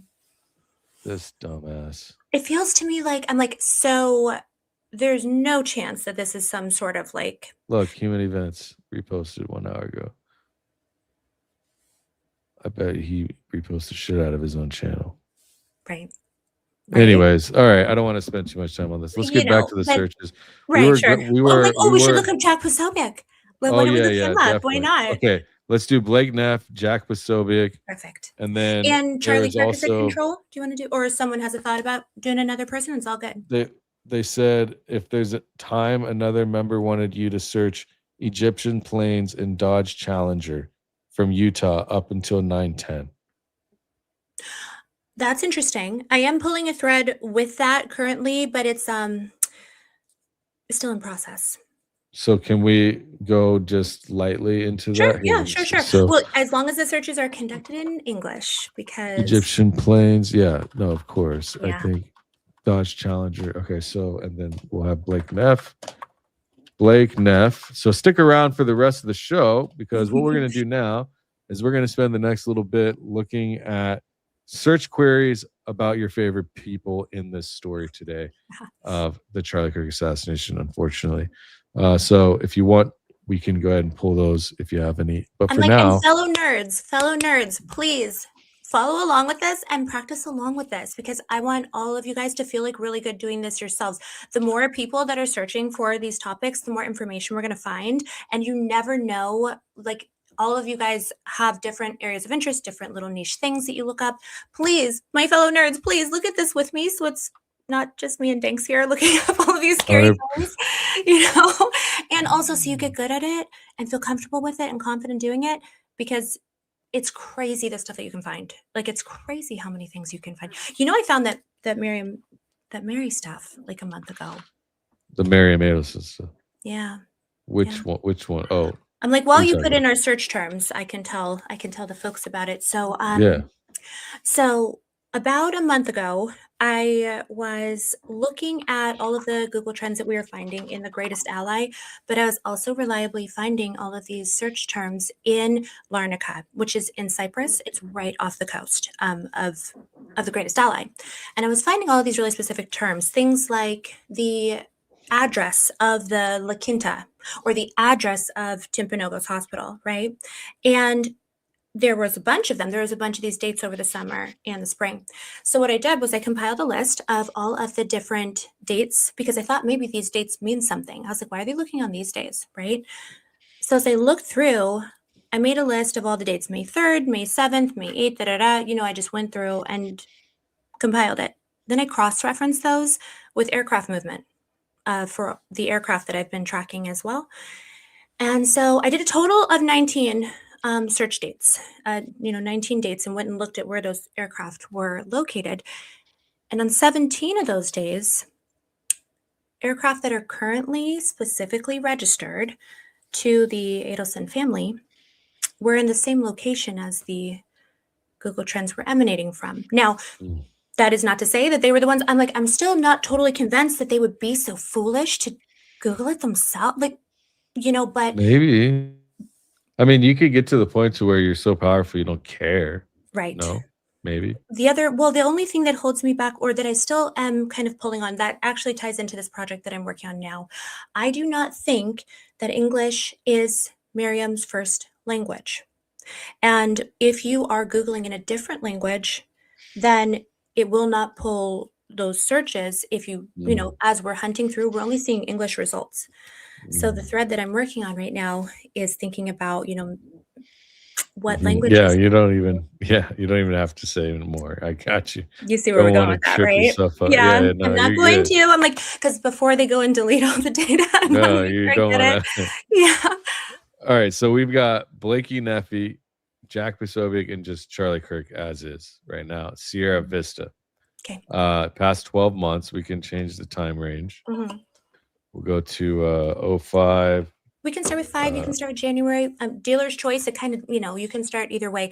Usually, if I find anything earlier, so even if there's something like before September, then I go backwards a ways just to make sure I'm capturing back as far as we need to get to like the front of the data, So let's go the whole year. Okay, and you want to go through, why don't we go through September 9th? Only because everything will get skewed starting September 10th, I see. That makes sense. Yeah. 09, 2020. Okay. Boom. Okay, so Charlie Kirk, 1, 2, 3. That would make sense. Okay, but then Yeah. you've got Jack Posobiec. What's that And that date? Will might you make have her? sense. Yeah, because I Yeah. mean, someone watched that Human Event show. Like 52 people, I think, at Yeah. least watched that Human Event show. So, okay, what is it, August 2nd? Is that? Sorry, Yeah, August 2nd. my glasses back on. No, you're Okay, good. so, cool. So that's interesting. And do we do the quotation marks around their names? I'm sorry. I did. Yeah. Perfect. Okay. So can we check to image search? Oh, yeah. Okay. And now that changes to Blake Neff. Okay. That's June 1st, maybe. June 1st. Okay. Little data Yeah. point. Maybe we can take Charlie out of our control because, Charlie is just such a known person and he was even before this. Okay. That's image. Okay. Yeah. So then if we narrow it down to 5-1, because once I start, so I start with the year and then I just kind of observe, all right, where are we at with that? And then I go in because I want to make sure I don't really miss something that's outstanding from the beginning of the year.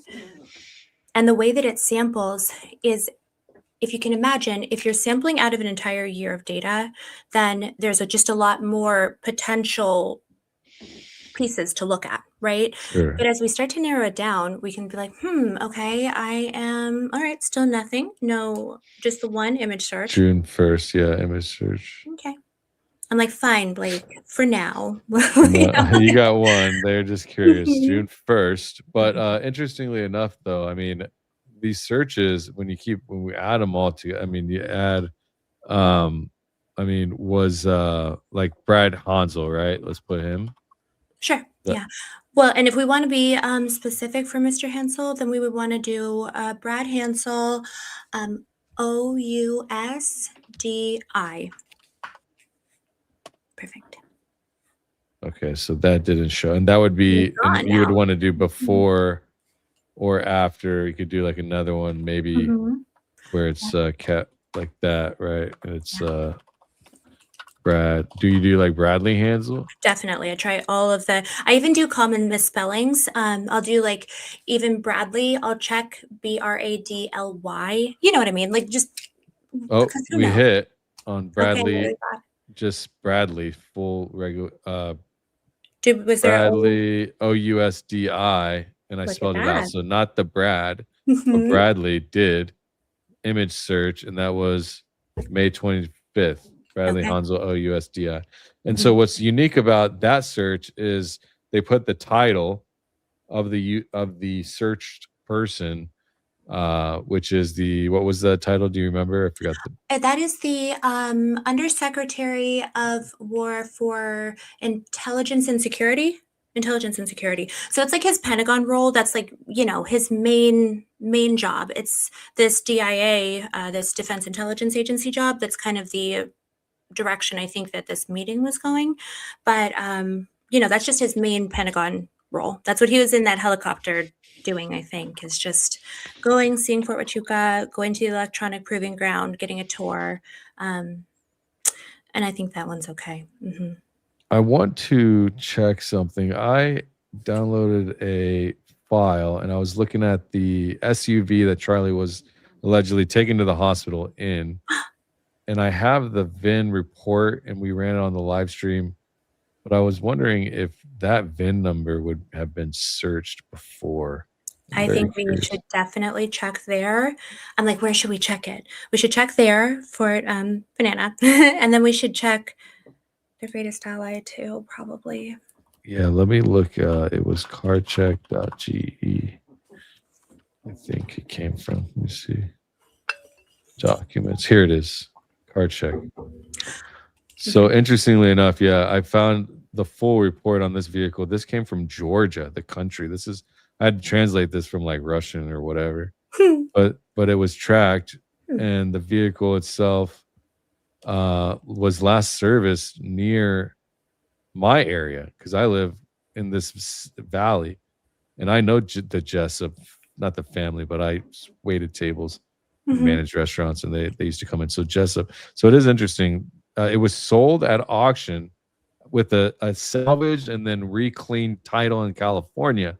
So they salvaged it, they pulled the seats out, and then they ended up selling it, and they had a bidding war on it. And then they sent it to California.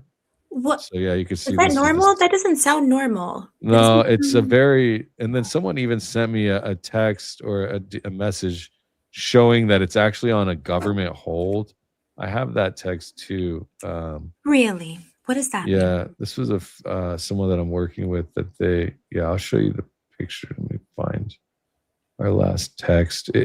So I pulled it up because I want to show the vehicle VIN and we can search it specifically, but I want to show you this government thing too that I thought was interesting. Let me find this picture.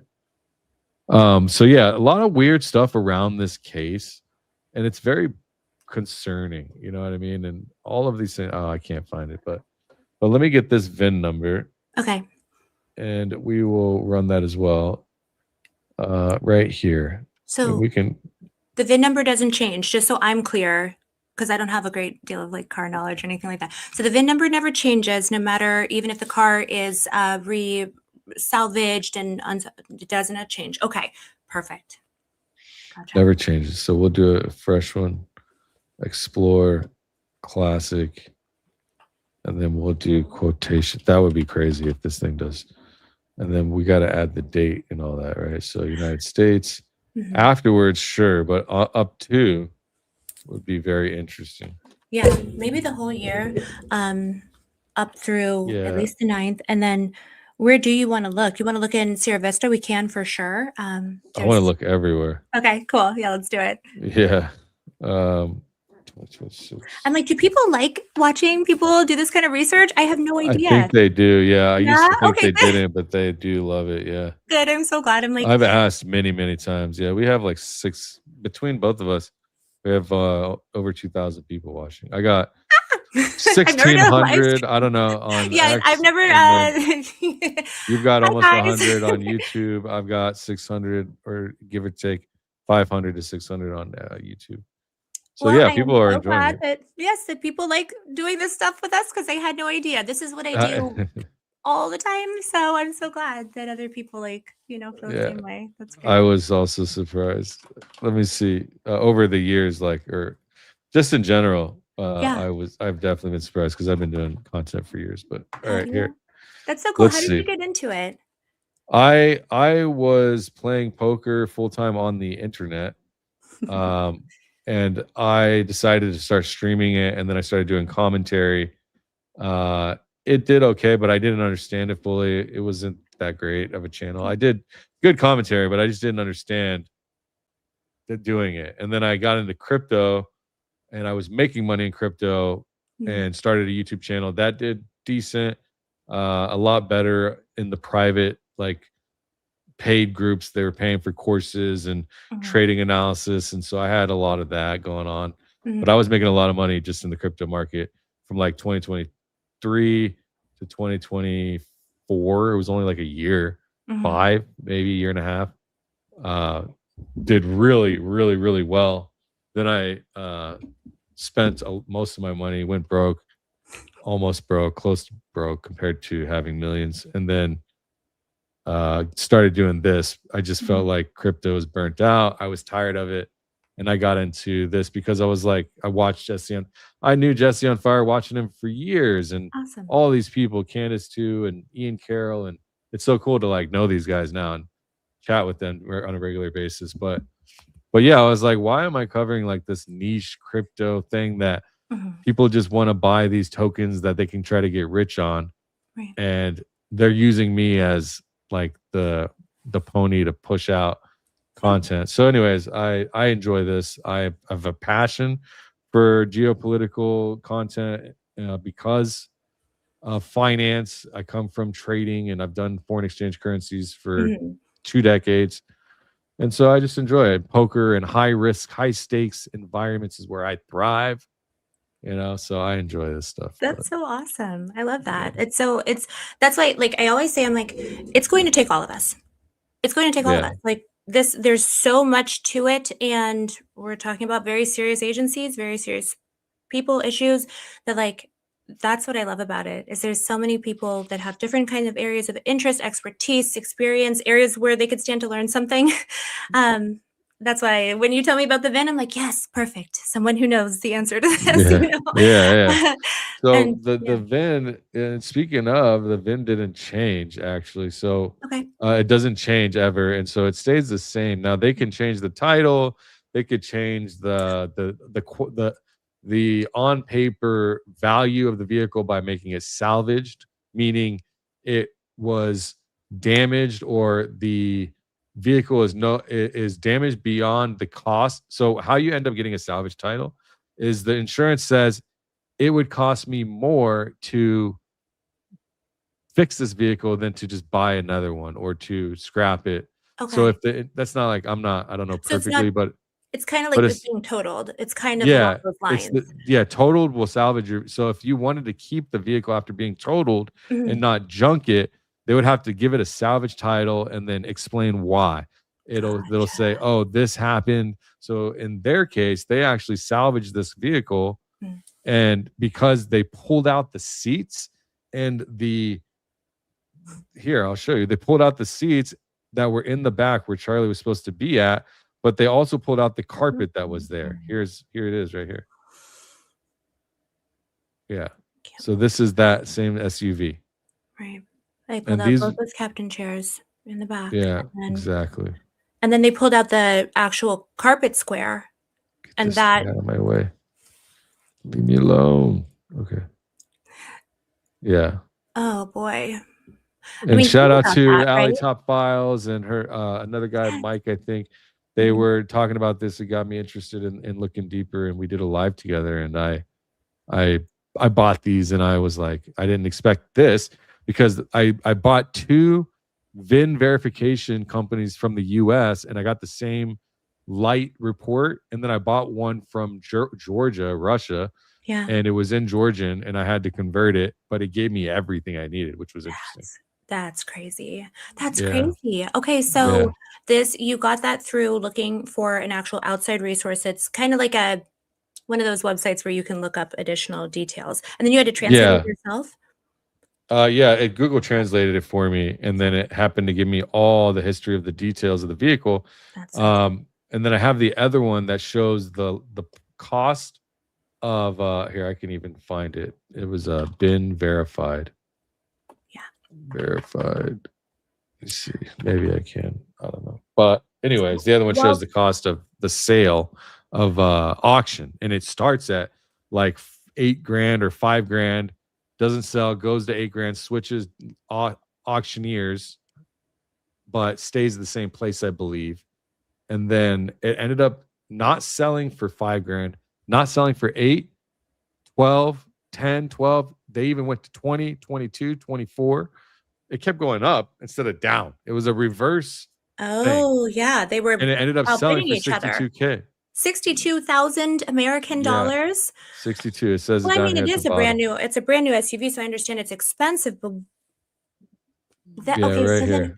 Sold December 15th. This was the date. Shows the lot number, and then the final bid right here. Is there any way And without looking, without protecting this person's privacy, are we able to see who the purchaser was? no, Dang it. I can't see it. I'm gonna say that address Uh, would be crazy. it was that was something that I was gonna look into. I can't see the purchaser. No, well, Okay. it says here. Here, I'll tell you what it does say. It says, because this is the tire history. So the vehicle, December 2024, December 26, 2024, Mhm. it went up for sale. I'm sorry.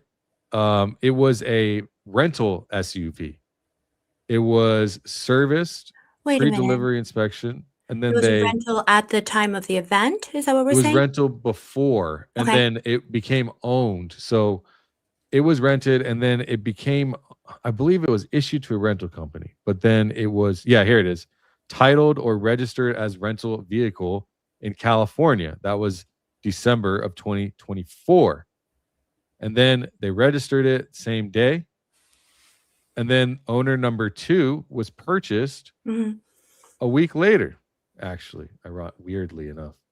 Can you get out of here? So they sold it and then immediately resold it, and this is December 2024, and this is a rental company in California who sold it Yeah, to another well, rental company in California? it was titled or registered as a rental vehicle. Okay. I don't know what that means necessarily, but Wouldn't that mean that it was like they had bought it from, Enterprise or something like that? Is that possible perhaps, or yeah. not? I mean, or that the vehicle is titled to drive for. Yeah, it could have been bought by a company to do that, and they registered it as a rental vehicle. Because when you buy a vehicle outright or whatever, or Mhm. you transfer it, you got to explain what it is. You can say, "Oh, I paid $1,000 for this used car." That's how my dad would sell a car to me. I'd Mhm. pay him whatever, and then he would transfer the title. You got to Mhm. say what this vehicle's purpose is, or the insurance will also do that. Okay, So that makes sense. then it goes up for listing January 7th, Hmm. and it has 11 miles at this point. Still Vehicle brand listed for new. sale, and this is a Okay. week, 2 weeks later, still brand new. Could And it then so it that was was like, reported bought in Utah, when? February 5th, a month February later, 5th. 2025. Okay. Okay. And then so title issued, so So that and then they it just sold it there. from California on the Okay. 5th to somebody in Utah, Motor Vehicle Gotcha. Department. Vehicle purchase reported February 10th. I mean, it could be that they were City. just looking for their specific, like, whomever it was may have just wanted this specific vehicle and then purchased it through Well, CarMax or something? I don't know. I'm just spitballing. I don't know at all any of this I'll stuff. tell So you what I do know is that it was purchased and it was driven by whoever the company or the person that owned it. Mhm. The title or registration issued was the first owner was reported. Okay. So they took a loan out and Mhm. it's the first owner. The loan was Westlake Financial, and they sold. So this vehicle, this is now we're moving into after Charlie was killed. Mhm. So February 10th, it was purchased, which happens to be my birthday, February 10th. And then first owner reported, and then I don't know who owned the vehicle at the time, Right. but it was sold November 22nd. Then they Yeah. did the auction, and then December 15th, it was sold finally. And then Westlake Financial comes to collect, or the loan was reported after they had it sold on the 15th for $62,000. And then they repackaged it as a new title back to California. Hmm. And it was sold in California and retitled as a clean title. So someone put a lot of money into it and then resold it, and now it's just driving around? Is that what we're thinking?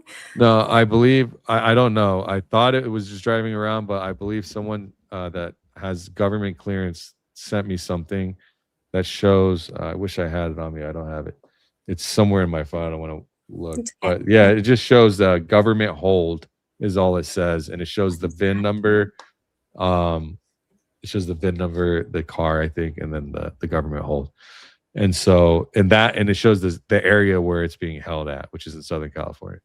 It's being held in Southern California on a government hold. Is the place that it's being Well, held? I'm sorry. Someone in the chat told me that Mm. they said that they had this clearance. What the document I received showed its location, and it said hold, Mhm. and it says government source. I don't know what that government source means, but Hmm. it looks like the source where they're finding this information is a government source, and it had hold on the vehicle, and it was like Anaheim or something like that, AutoZone Park, or I can't remember, Interesting. Auto So Park, whatever it's called.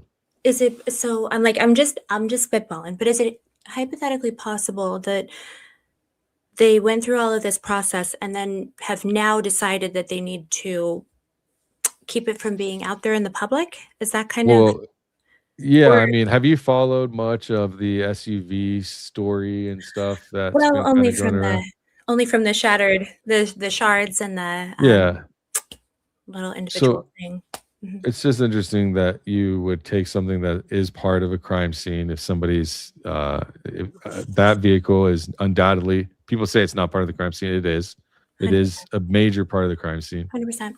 And the fact that they would literally get rid of the vehicle and it's gone and it's not in police custody is Yeah. a major red flag. And also, it is a federal crime. Yeah. So, yeah, Okay. For them to have released the evidence yeah, that early. Okay. It it's a feels like, it federal sure crime. feels criminal, doesn't it? I mean, Yeah. my working theory in the car ride is that I've wondered for a long time if everyone who was in the car was supposed to be in the car. And I feel like they've panicked so much now in the response to it that everything having to do with the SUV like is in question for me. Like my little personal hypothesis is it possible that like maybe Frank wasn't supposed to get in the car?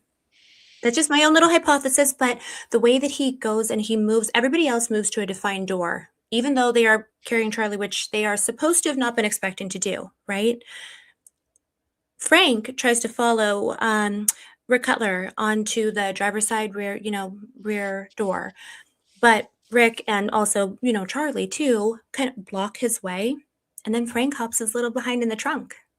And he literally climbs in that way, right? And no one was expecting it. Well, at the very least, he didn't directly go there. Everybody else moves to a door. I'm not saying they practiced it, but it's interesting. And then at that point, they hop in, and who knows what happens in the ride. But I was trying to think about how on earth could they have left this shattered glass? How on earth? It's like, buddy, you guys, you had one job. Obviously, if we're speaking hypothetically, it was to plant evidence and to remove evidence, right?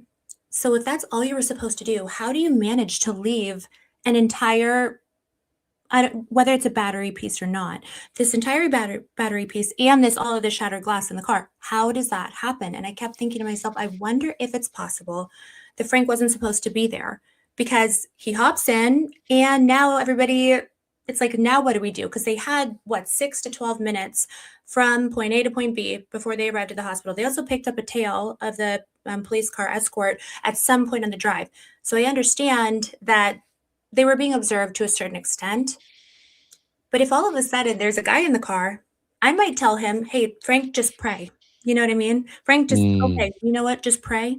keep your head down, pray. And Well, then he he'll said make he it had harder he to. was doing CPR and stuff. Well, right. First he was doing CPR, then he wasn't doing CPR, but then it wasn't appropriate for him to be. And then, he was using this 36, 32 feet of gauze, supposedly, which is insane. I just want people to understand, like from a medical perspective, that's not a thing. My thought was that maybe the plan was for him to try to actually do something to manipulate that pathway so that it would look more like a gunshot wound, because this is totally hypothetical, but I keep thinking maybe it was that they were supposed to get Charlie from point A to point B. And by the time he was at point B, they had to make sure that he looked like someone who had passed from a GSW, right? He sure doesn't seem to have looked like that. And so it felt to me like maybe the plan has kind of fallen apart at some point before they got there. Yeah. I don't know who else doesn't fit, but like Frank's not part of the security team, right? Well, He's that world. I will tell you, it's very strange. Mikey McCoy acts very strange walking Mhm. off like that. Yeah. Terrell Farnsworth, very strange, taking the SD cards, taking the video footage he did, just ridiculous. Blake Neff acting just ridiculous. Showing up in spaces they all need to just go away.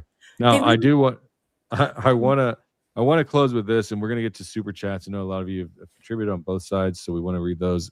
And hopefully you have time to stick around to read that with us. Yeah, so good.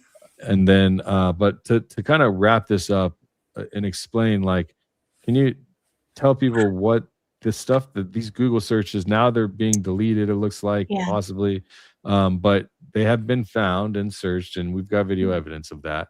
What is this? Why is this important to know about?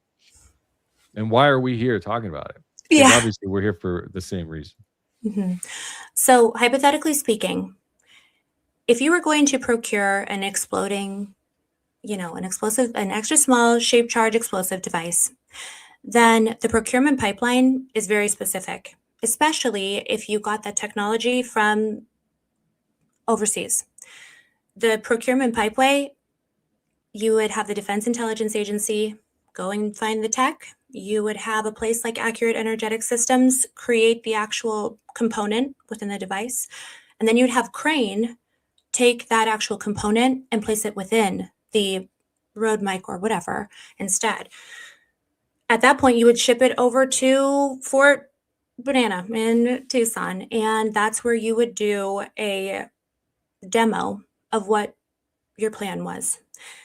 When I kept thinking about the fact that that device had gone to Crane, I was able to look up who the commanders were at Crane and all of the program heads. They all appeared in these searches. And so what I cannot rule out is the idea that they brought in the leadership from acquisition, from Crane, from the DIA, and they brought everybody down there, including Brian Harpole, his driver, Justin Davis, and even possibly Andrew Colvett and Johnny Moore to come and watch the demo.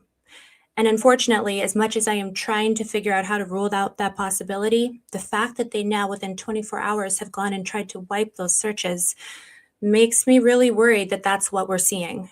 And it's horrifying, but also it's like a little bit boring because it's a normal procurement pipeline. That's what's so strange about it. It's like, yes, of course, this is who you would bring. This is what you would do. And then this is what you would see. And here it is. So I'm not saying that it is for sure exactly like that, but these are data points that point me in that direction. And that's why we're here. You are muted, sir. Sorry. Yeah. You're thank good. you. You're good. I put a ticker up top. You can follow Ana Escobar and on, I guess, all platforms, X, YouTube, IG, for more deep dives. You can follow me, Dankster Intel. I will say the implication of this is that people are being searched allegedly up to the time frame that Charlie Kirk was killed. These high profile actors, there's a lot of them. I would say go to Stu Peters on Rumble, go to her channel. Let me show your channel. Yeah. So I think I summed it up pretty okay in my last one. And guys, don't worry, that's only a 30-minute commitment. Make it shorter. I did find a guy from the FBI. Not great. We won't have to get into it. Go watch the video, guys. But I've been trying to figure out just what kind of data can we find that either rules out possibilities or makes it seem like it's actually possible that this is happening. So unfortunately, I'm struggling right now to rule out these really challenging potential hypotheticals. That's what I want to do. So we hang out over there. I'm brand new. I just started. I've never streamed anything, broadcasted. I'm not a professional, but I'm invested. Oh, you are. You're good. Trust me. You're appreciated. professional. Thank you for saying that. But I'm like, you know what? I've never cared about something enough to do this. And I care about this enough that I'm going to keep going. So it's that simple. It's like not even a choice. I'm like, yeah, we're doing this for sure. Mm-hmm. Yeah, I appreciate that. All right, let's jump into it. All the Danksters know what's up. Throw a fire emoji in the chat. Thanks for being here. Like, subscribe, notify, all that good stuff. Follow Ana Escobar Show. Elena Thomas. I live by the St. Louis airport, and it was a stop a couple times on flight logs before, and it was bothered me. Andrew Bailey lives an hour and a half away. What is that? So Andrew Bailey is the co-deputy director of the FBI, who we identified as being in those searches, just along with everybody else. No cash that I could find, no damn Bongina, but Andrew Bailey. And he's brand new to the agency. This is such an interesting point. Okay, so I live at the St. Louis airport, and it was a stop a couple times on flight logs before, and it bothered me. And Andrew Bailey, I wonder if she's talking about, so we identified also that there is a jet that's associated with the directors of the FBI.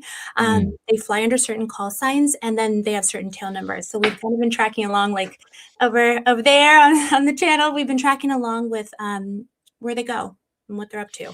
So this is a great tip. Oh my gosh. Thank you. Yeah. That's awesome. Okay. Screenshot it and thank you. Yes, I'm like, can you do that for me? I don't know how to do it. Yeah, I got you right there. Critter, what's up, Crit? $10. Hi, Ana. Danks, super glad you have her on. I totally wanted to know more about her investigation. This is the best community. Love all you guys, Kristen. Absolutely. We have an amazing community. Join on Club Vatra if you want to come and join our inner circle. Clubvatra.com. We have a good time over there. Thanks, Critter. Lizzie 50, thank you for the big super chat. So proud of you, Ana. Your work is amazing, is making a big difference. Thank you so much. My community is so wonderful, and I'm sure I can't wait to meet yours too.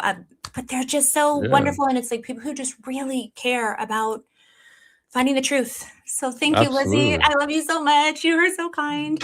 I'll send you an invite to come into our community. You can join and come hang out with us. Thank you, Lizzie. I'll send one to you, of course, Ana. Nana 999. Hi, Ana and Danks. 2 pods I never miss. It's incredible the work both of you have done. Thank you. Go Max, Christ King, indeed. Crisis Thank King, you, indeed. Nana. I'm so excited. I'm like, I know these names, you know. Yeah, no, you see, you'll recognize. We got some. Philippe, Ana. Love the brains. You know what, Philippe? Appreciate the looks. Like, Don't take off the glasses. Danks, sir, relax. I have to, you know what? I'm smart with the glasses on and with them off, okay? He likes the glasses. Thanks, Philippe. Good to see you, bro. Court Dog, $5. You're both very brilliant and super beautiful. Thank you. I'm so proud of you guys. Court. Thank you for seeking truth for us all. Soldier on, fam. Crisis King, indeed. Absolutely. Again, follow her at Ana Escobar Show. Everybody calm down now. Everybody calm down. The more people know, the safer we all are. Explain it like I'm 10 in 5 minutes or less so we can clip it and share it everywhere at Crisis King. I gotta get a clip channel together. You're right about that. I'm like, you know what it is? It's that while I'm still meeting people, it's hard for me to come on here and say really extreme things. Like, I think I figured out which FBI director was that for banana.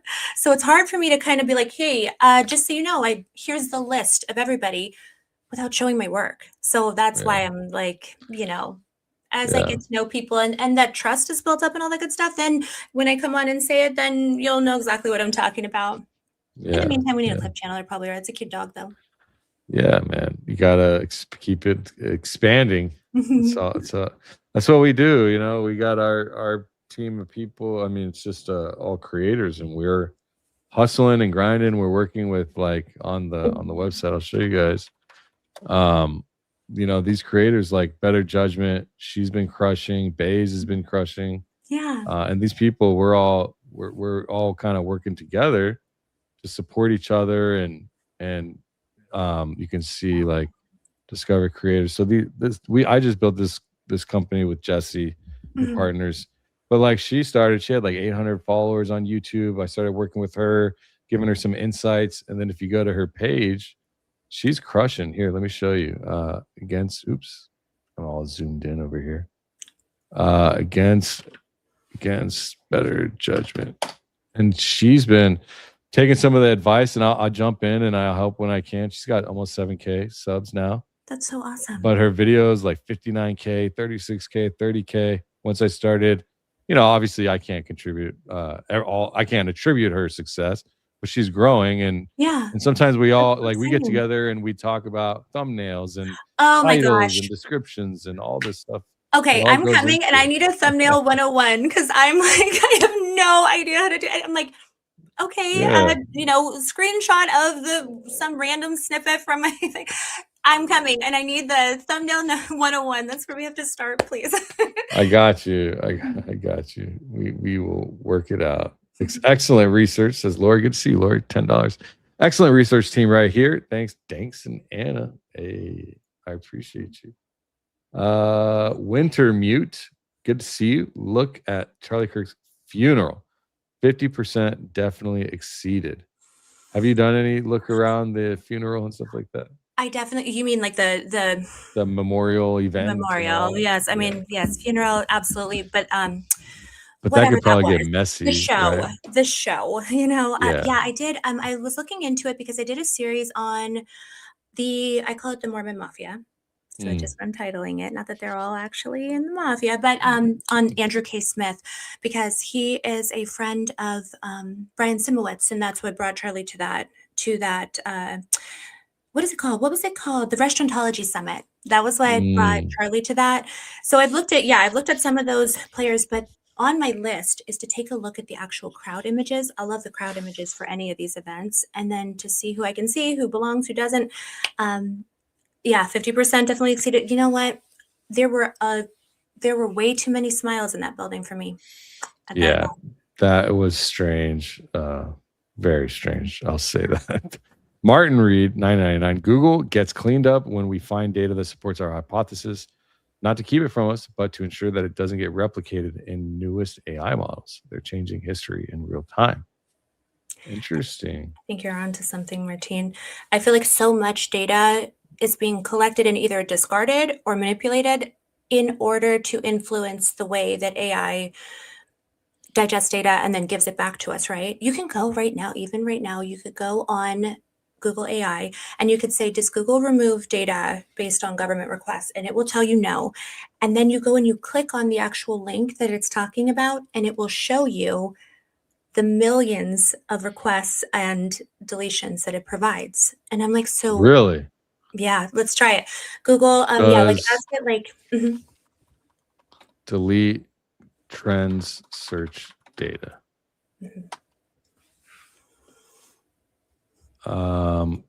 We have to, there we go.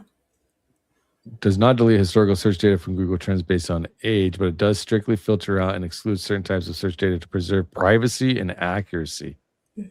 So once search data is anonymized and aggregated into Google Trends, it remains accessible all the way back to January of 2004. However, Google continuously removes, strips, or modifies specific data points through its filtering mechanism. Yeah. So they maybe that top link. I think it might be that one. Maybe it is the FAQ. It might be that one. It was like under Trends Help because I actually found it and I was like, but you're showing me the live number of how many times you've actually removed the data. No, it was under Google Insights, maybe. It was Google. I'm like, well, I should send it to you because I took a screenshot of it. I was like, there's no way that they're telling us this. And then at the same time, maybe say government requests. Like,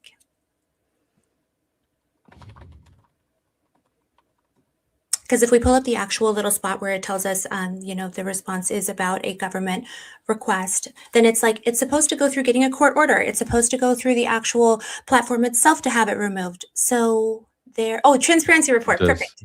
Yes. Okay. Yes, perfect. And then if we scroll down, maybe it's at the bottom. I'm not totally sure. Google Safe, Government requests. Yeah. That. Oh, here. Perfect. You Yeah. report? I hit that. Wow, look at us. Hey, listen, justice for the nerds, okay? This is how we get smarter. That's it. It's good, important to know. That's for damn sure. Yeah. You can download this report data. Yeah, and it will actually show you. I'm like, maybe it's at the top if we scroll over, like it's like one tab over. Yeah, try that one. Okay. Oh, yeah. Look at that. Government removal requests by the numbers, all countries and regions. Governments contact Google with content removal requests for a number of reasons. Government bodies may claim that content violates a local law and include court orders that are often not directed at Google with their requests. Both types of requests are counted in this report. We also include government requests to review content to determine if it violates our own product community guidelines and content policies.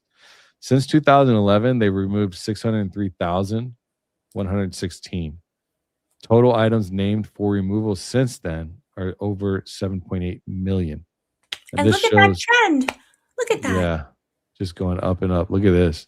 And then they tell you that it doesn't remove data. I'm like, wait a second. Wow. But yes, it does, because they tell you that. So that's what I'm saying is that, like, I love AI because I can appreciate things that make our lives easier, but never, ever, ever let it replace your ability to think and to do your own research and to actually go and check. Because this literally breaks it down into categories: national security, copyright, privacy, security, privacy, regulated goods and services, defamation, all others. Wow. yeah. So right. national security, almost 2,000. Copyright, almost 30,000. Privacy and security, 9,500 in 2025. Regulated goods and services, almost 5K, 3K on defamation and others. Wow. I mean, remember how they sent, remember how Daisy had requested that FOIA documentation about the contract for the accurate energetic systems? And then they sent them back, like, basically just a blacked out sheet of paper that was like, here, sorry, so when we think about, like, how it is that they are actually hiding stuff, they love to just be like, this is a national security matter. Oh, So Israel's not on here, huh? India. are they not? Skip Israel. Nope. They probably are counting them under United Explore States. requests. Yeah, they skipped them. Well, you know that they don't need that they on the Google Maps they have the Oh, here it is. resolution changes. This shows all of their requests. Sorry. No, What you're did you good. You're say? good. Do they have one? Well, Oh, each that's nice. reporting period, we highlight requests that may be of public interest. These requests provide a glimpse into the wide range of content removal requests that we receive, but they are not comprehensive. So I just chose all time, which goes all the way back to 2011, and I just chose the country. And then it says, received a request to remove YouTube video from a news channel documenting events of, where? GAZ. We did not take action. Removed video. Oh man, this shows YouTube showing religious sermon allegedly inciting T-word. Removed. Wow. Okay, so you can see all of this. You This can is see the interesting. request. Well, they'll let us see, right? At Because least they let us won't show. see. They won't show the content, but they'll tell you what they did, But I'm saying, like, and then you can okay, see the so date too. So you can see the date. Okay, yes. Let's look at this. this doesn't give you custom, but July of 2025 to December. It says nothing. Oh, sure, of course. January to June, nothing. I'm sure that they haven't made any requests. Like, that's the thing, Nothing. right? It's like, well, they All time, probably though. did, maybe, but it's just that we're not seeing it. Maybe. Yeah. I don't know. Who knows? But all I know is that if you go on their maps, if you go on Google Maps and you go over to the Ally, it's one of the few only places where you can only get the resolution up to, like, I don't know, watercolor. Should I where check Google Earth like that? We Mhm. can do. I'm like, oh, you want me to show you a little secret base? You want to see Yeah. like a cool little spot in the Ally? Yeah, Okay. yeah. Let's go. I guess we'll go over here. For sure. Okay, Mhm. right over here somewhere. Am I? Yeah, in right in it? the not me pointing at the screen. Bye. I know, right? Here it is. Here we go. All right. Yeah. So, okay. So see that little triangle that now is kind of like at the top? Right. Perfect. So Right yeah, here. if we go to the perfect, exactly. And then there's a desert portion. So it's just a little bit due south of the, yep, perfect. So there are a couple little areas right there. There's, for example, one of their nuclear facilities. It's called Nevatim. That's where Biebs himself goes and runs away to whenever anything is kind of going on. He also runs away to Cyprus as well. So they have the Negev Nuclear Research Center, and then they also have Nevatim Air Force Base. Both of those locations, I'm like, let's see if we can we take a look You at the want to drop resolution? in? Sure, yeah, let's drop Oh, in. you can't drop in though. I'm shocked.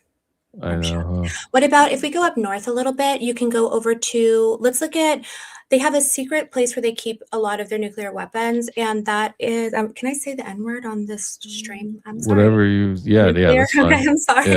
Yeah. Okay, so they have another one. Let's see. It's right in that hill line. You can see where there's a little bit of Like Jericho or no. over here. So go to Tel Aviv and then just go directly due east from there. Okay. And see how there's a ridge right there, that mountain Yeah, line? right Okay, in so here. now let's go north of that a bit. There's one called Sadat Micha, and that apparently is where they keep most of their actual warheads, you know. And when you go to open it up, and it's Sadat, S apostrophe DOT. I'll type it in. S apostrophe DOT. Oops. Sadat Micha.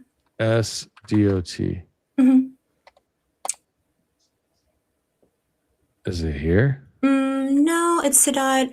Like then the second word is Micha, M-I-C-H-A. Okay. Sadat, M-I-C-H-A. Oh, here we go. I hope I spelled Got that it. right. Sorry. Okay. Here we go. Okay.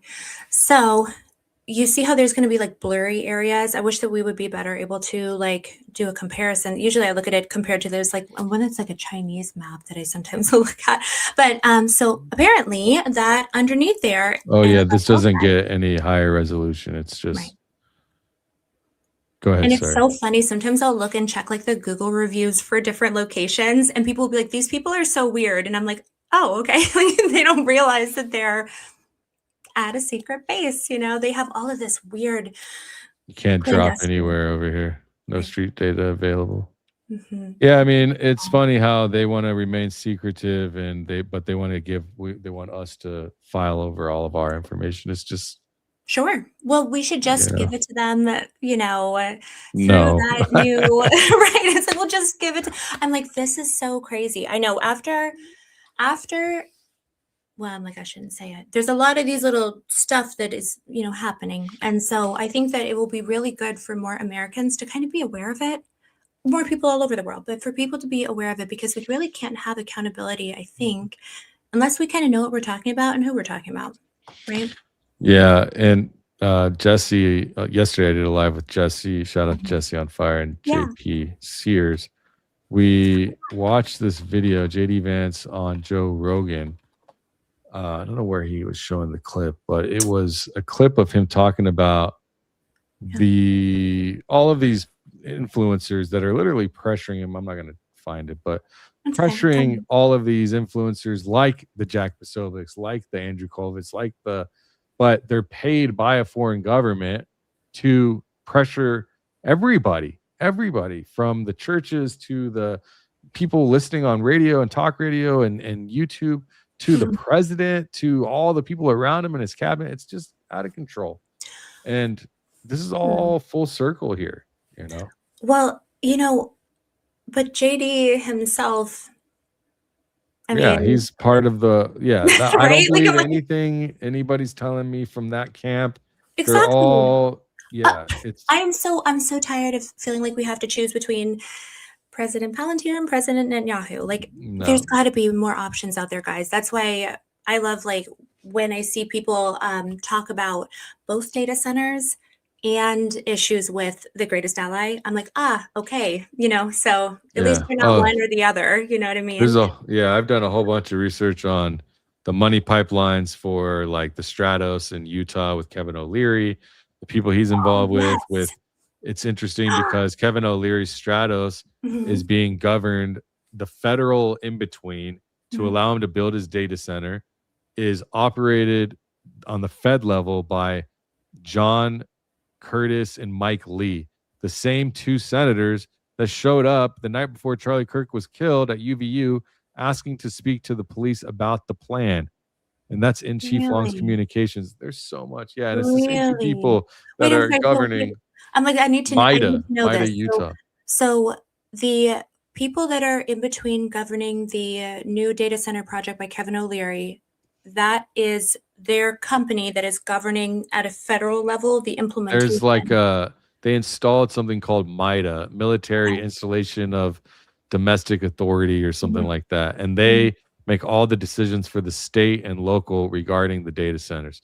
And so they stripped all the power. They put it into this government middleman entity that the Fed level are the same two people that show up in the Charlie Kirk assassination. It's just an Jeez interesting tidbit. Louise. It is an interesting Yeah. tidbit. I keep thinking, do they have any connection to Ondas? Can I ask? Do you know I anything don't about know. like this new Ondas thing? No, All right. Well, there's But there's we a lot can of look.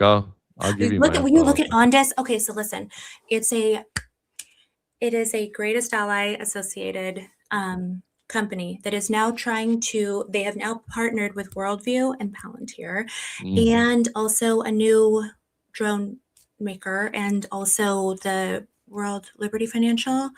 And I Oh think the yeah, I drone know all maker about is that.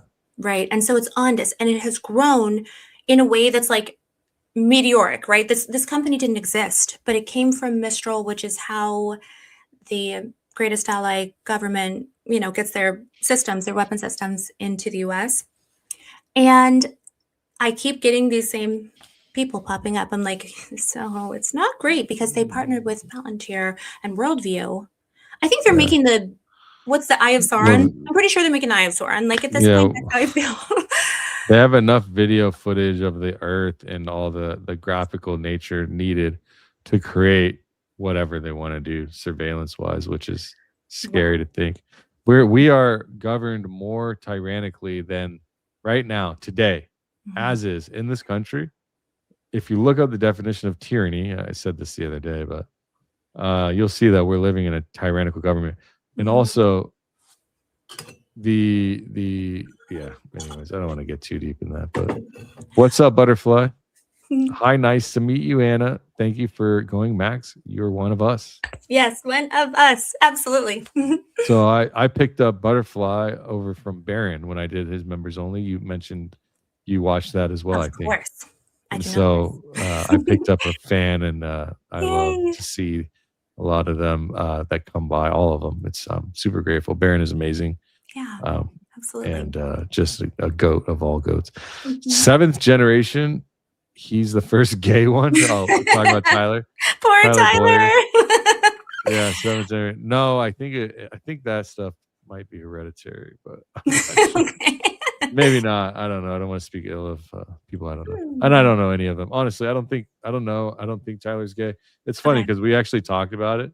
He brought it up. He brought it up saying, all these people bringing up random stuff about me and some guy and all that. It's like, this is just made up stuff to make you think. And I believe him. I don't know. I haven't seen anything, and I don't know anything about it. So I can't say, because I don't know I haven't seen the other side at all. All I've heard is that it's just made up, but that's what anyone would say if it, Well, you know what I keep thinking about? We should think about what he spoke to you about and what message he was trying to relay, right? Oh, I know what that is. The What was message he was trying to relay to me is that to try to get me to tell all my influencer friends that they're going to sue everybody. Perfect. Love that. That was, yeah, he wants to, he's basically I believe, based off of the way that our conversations have gone both times, that he wants it to be known that either trying to get people to stop research, but I told him I wouldn't leak the text, but the truth is he made it very clear that he's going to be suing, that TPUSA, I guess, will be suing everybody. And I literally told him, I said, bro, if you're going to sue like this, you're going to have to sue the whole internet. And he's like, they'll also have to provide discovery for a lot Yeah. of very specific questions that are being asked. And I hope that they do think about that. Strangely enough, he's not concerned about that, which is interesting. A data point that's interesting. That is an interesting data point. So when did he do that? Approximately. When did he tell me that? Or was this like recently? This was the first time was maybe 2 months ago, and then another time a month ago. Okay.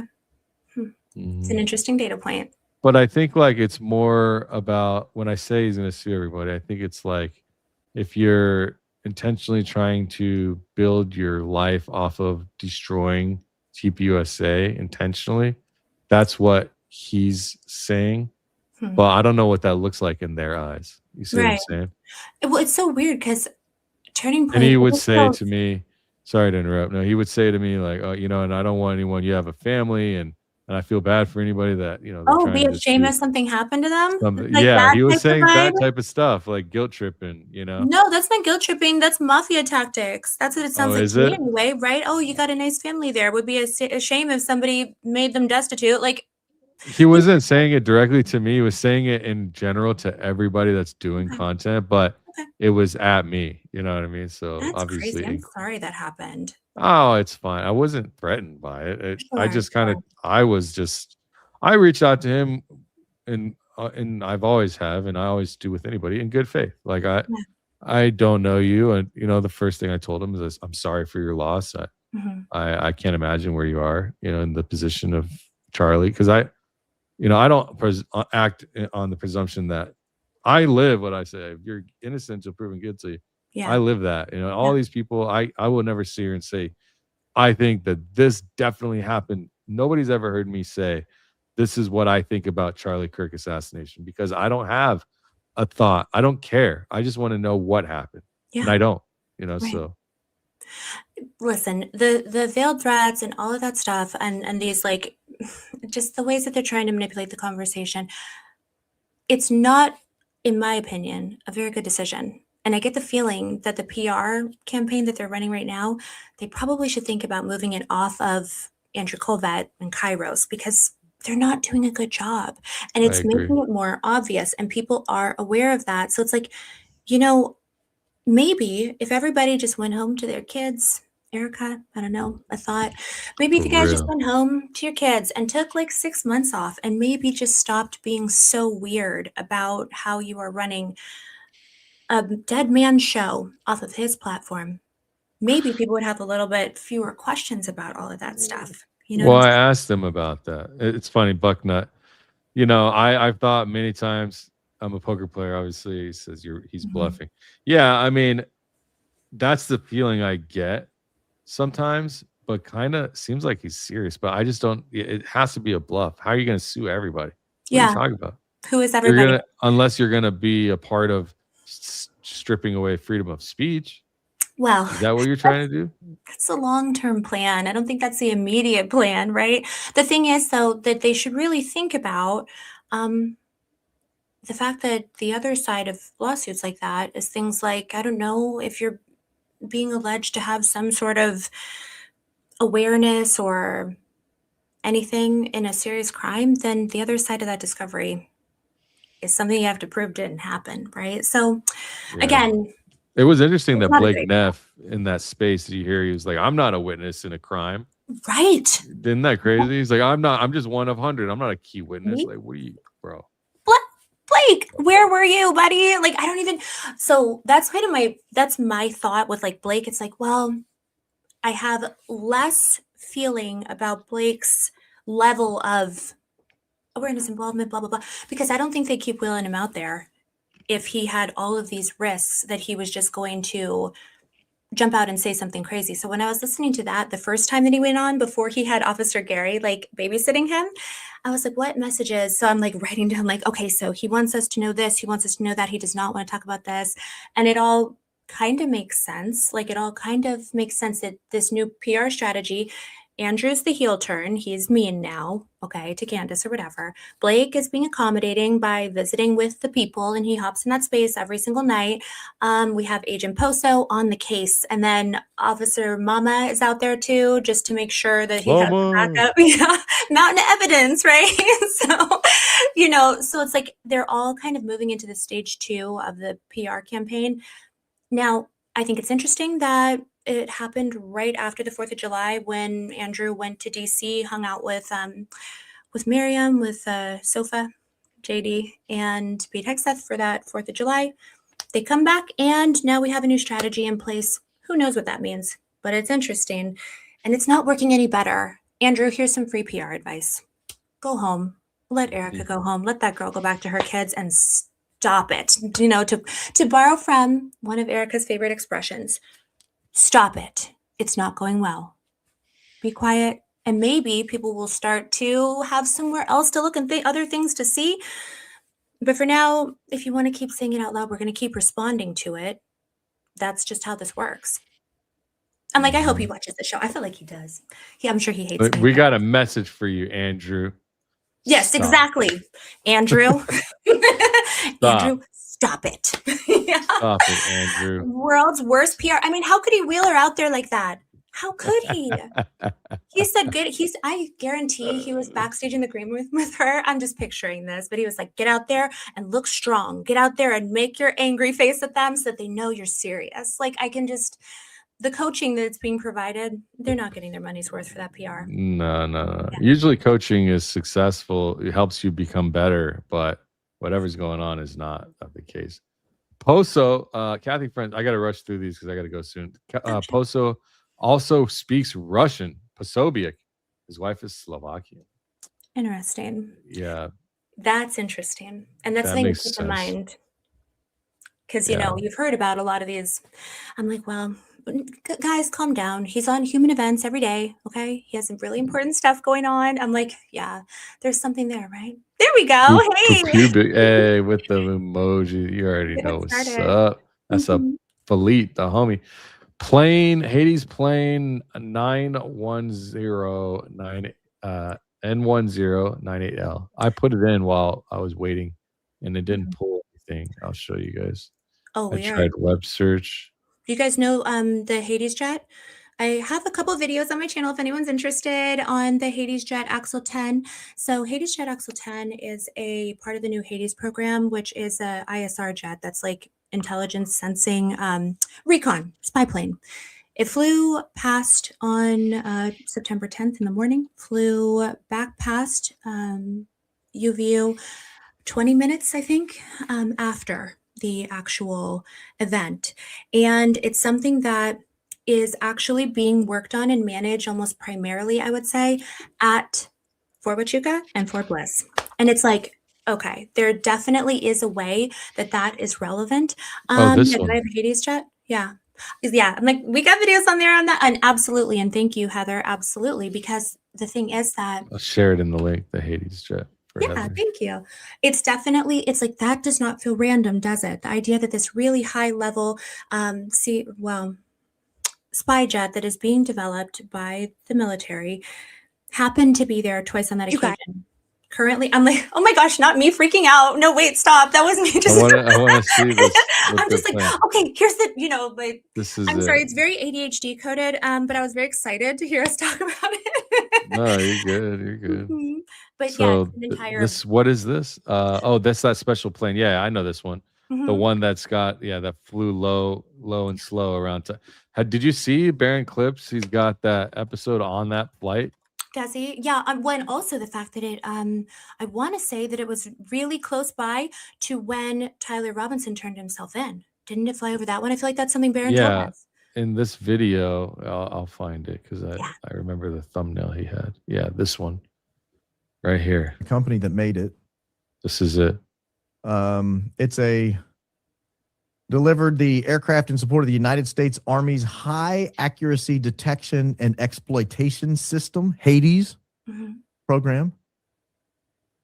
During a ceremony, let me make this a little larger for you here so you can see a little better. During a ceremony held at the U.S. headquarters in Wichita, Kansas. It's interesting, Wichita, Kansas. We've seen that a lot when we looked at the Egyptian planes. It was a lot of Wichita, Kansas. A proven platform providing range, speed, reliability, and endurance represents the ideal fixed-wing solution for the U.S. Army's next-generation intelligence, surveillance, and reconnaissance aircraft flying higher, faster, and farther than legacy airborne sensor platforms. You get the idea. It's a badass plane. You want to hear something crazy? So the next phase 2 of that platform is that they're going to have launched effects, which basically is a drone that launches from the jet itself, right? Which is crazy. That's like, this is very, cutting edge stuff. Yeah. The next phase of it is going to be them being able to pick the drone back up. Like, as in, it's like the jet functions as a mothership. They've been testing that for a number of months. And I have questions for sure, especially given who the actual drone maker is. That's how I got on the track of everything having to do with Ondas. And yeah, if you can imagine, There's Mhm. stuff to it. And by the way, when that Sam 702 flight left Fort Huachuca that day, I think personally that they went on to Fort Bliss, where they went and met up with for 4 hours those exact Hades jets. So I'm like, yes, it's all the same story, you know? Interesting. Yeah. Wow. I Yeah, know this it's a is lot. I'm sorry. I'm you. like, yeah, by the way. Well, what's interesting is you've got yourself a specific niche here that I think, if you seems like you're passionate about it, I think you could really dive into this niche, and people will look to you for this information. You're carving out something unique, for sure. And I know it because when I was starting my YouTube channel, I mean, you how long have you been doing YouTube for? 5 weeks, 6 weeks. Okay, yeah, and you're already at like 6 or 7,000 subs, right? I don't Something think like that. I'm that high. I hope to be one day. Not quite yet. Yeah, But I you only got guys got to go monetized, I think, follow. like maybe a week and a half or 2 weeks ago. Yeah, give her a follow. She's I'm like, yay, please follow me, guys. But also, yeah, I go really follow her. do. I need all nerds, please come to the front of the line because I She's love this stuff. And yeah. yeah, go follow her. That's her channel right there. Mhm. Okay, let's continue on these super chats here. So, boom. All right. Philippe likes you. This Disney princess is awesome, and Anna too, of course. Who's? I think Me? he I'm likes not. you. Am I a Disney princess? What are you talking about? I'm I not a love it. Disney I love it. princess. Philippe, Henny, $10. Great work, you guys. Are we the people starting to win the information war? I think we're definitely taking a lead. Yeah. Yeah. Yeah. They should have never given us OSINT. They should have Mm. never given us AI and tools and being able to communicate with each other. Sorry, Yeah. guys, you know. Too late now, Signal though. intelligence. Yeah, being able Mhm. to run your own, all that stuff. Yeah. Mhm. Countermeasures, digital countermeasures. Love this live research. Rebecca. Yeah, Yay. she loves it. Love to see it. Thank you for the super chat. Allegedly, maybe we are definitely here for it. Not boring at all. Hey. I know that name. Hi. Thank you. Good to see you. Critter, $5. And my opinion on Tyler Boyer is like yours, not Danks on this one. Sorry, Danks, but I think this was a team installed around Charlie. Yeah, no. I was just gonna say I love having a difference of ideas because we are all on the same side, right? Like every person who's truth seeking, we're not going to agree 100% of the time on stuff. It's like I when I talk to other people that are working on this, I love the differences because that shows me where either I probably have some knowledge gaps or it gives me a new perspective and then I can at least keep it in mind. It's like, okay, so that's a vote of confidence for possibly maybe with Tyler, but you also gave me really good information about the fact that he's been involved at all these levels and planning to sue everybody. So I'm like, we got to keep talking to each other about this stuff, but we don't have to always agree. I just think it's good because we're all on the same side. So as long as we keep that in mind, then we're golden. Yeah, I agree. Well said. Thank you, Critter. Amy, $10. Good to see you. Can't listen right now, but I always want to send Danks my support. I appreciate you so much. I hope you get to see this when you have some time. Thank you, Amy. Justin Falzone. Hey, Hey. that's the thousand bump. Thank you, Justin. We appreciate you. Hey, He's always big like, ups. you're gonna take off because you're gonna get the thousand bump. Hey, I like it. I like it. Welcome. Clear Glate, new member. Welcome. And if you remember on my side, we do members only live streams every Saturday at 10 a.m. Pacific time. So cool. I love that. Yeah, members only. We got almost 1,000 members on YouTube. So join. It's only $1.99. That's sick. Yeah. I'm so We got YouTube memberships. We've got for the private live streams. We got the Mhm. private community at Club Vatra. We've been having great conversations. We have a good time around here. I love it. Pete is from down under. Aussie, $10. Damn, Southern Hemisphere. Late again. Hey, all. Australia mate. coffee. Good day, That's mate. all I got. Hey. Yeah, that's all I got on that one. But yeah. Yours right here. Good to see you, Nate. Streaming in Nashville. You want to read that? Oh, sure. Anna, look in your emails, please. Question about Harley Pasternak. Betraying Candace with Yay. Maybe. Erica and her family possibly interfering via HP. I need to look at that. Hi, Nash. Hi, first of all, love you, adore you, and I am going to go check my email. Thank you for the reminder. Harley Pasternak. That's the guy who's the trainer for Kanye, right? Wasn't he Kanye's trainer? Maybe. Yeah. I don't know much Okay. on that, but possibly. That's fascinating. Pete gifted another membership. I sent that to you, by the way, in your DMs. Thank you, Oh, Pete. thank you. Say thanks if you got one. Wintermute, new member, welcome. And that's about it. So I Love it. appreciate Yay. everyone. Thanks for showing up. Tell people where to find you and what to expect next. Yeah, so you guys can find me anywhere and everywhere. Sorry, as at Ana Escobar Show or Ana Escobar. It's all good. But I'm over there on YouTube and I'm super, super excited to get going on things like research along. I'm thrilled at the idea that people like this stuff. So that's where we're headed next. And we're staying on the Charlie thing until it's solved. That's the plan. Yeah, man. We got to solve this thing. That's it. I love it. One thing you'll know is as you're doing YouTube and stuff, is that there's a lot of people that talk about stuff. There's not a lot of creators that research live and make mistakes. That's why Ian is so popular. That's why Baron, even though Baron is prepared, he still does on the fly stuff as well, Yeah. explains things. But if you're doing your deep dives and doing stuff like what we did today, Yeah. and explaining what you've got going on, they'll love it. They'll show up, I'm sure. I've always so thank you for letting me come on with you today. I have never done a live before. Again, I was never even in front of a camera in my life except for with my students. So, this is all like a huge learning curve. But thank you for giving me the opportunity to come on here and making it so painless. Thank you so much. So I'm like, yes. Oh, yeah. It's so fun to research with people. How have I not been doing this the whole time? It's so awesome. You just got to get networked up. That's it. You're in it now. Then Club Watcher then. To Club Club Watcher, Watcher I go. Yeah. Yeah, let's chat about that. We'll talk about it. Because all you got to do is just, it's an application. So all you got to do is just say who you are, your email address, and then we'll see it on the back end. Anna is such a breath of fresh air. Beauty and brains, Tanya. Thank you, Tanya. Hey, I she's love one your of our. little kitty. That's my favorite one. Oh my gosh. I know that cartoon. Oh, wait, stop. Aristocats, right? Oh, yeah, I think so. She's a Dankster for sure. That's Thanks, so Dank cute. I Cat. love it. All right, we're gonna wrap up. Thanks everyone. Follow, like, all that good stuff. Thanks for sticking around all the way to the end, and we'll see you in the next one. Bye, Cheers. guys. See you soon. Peace.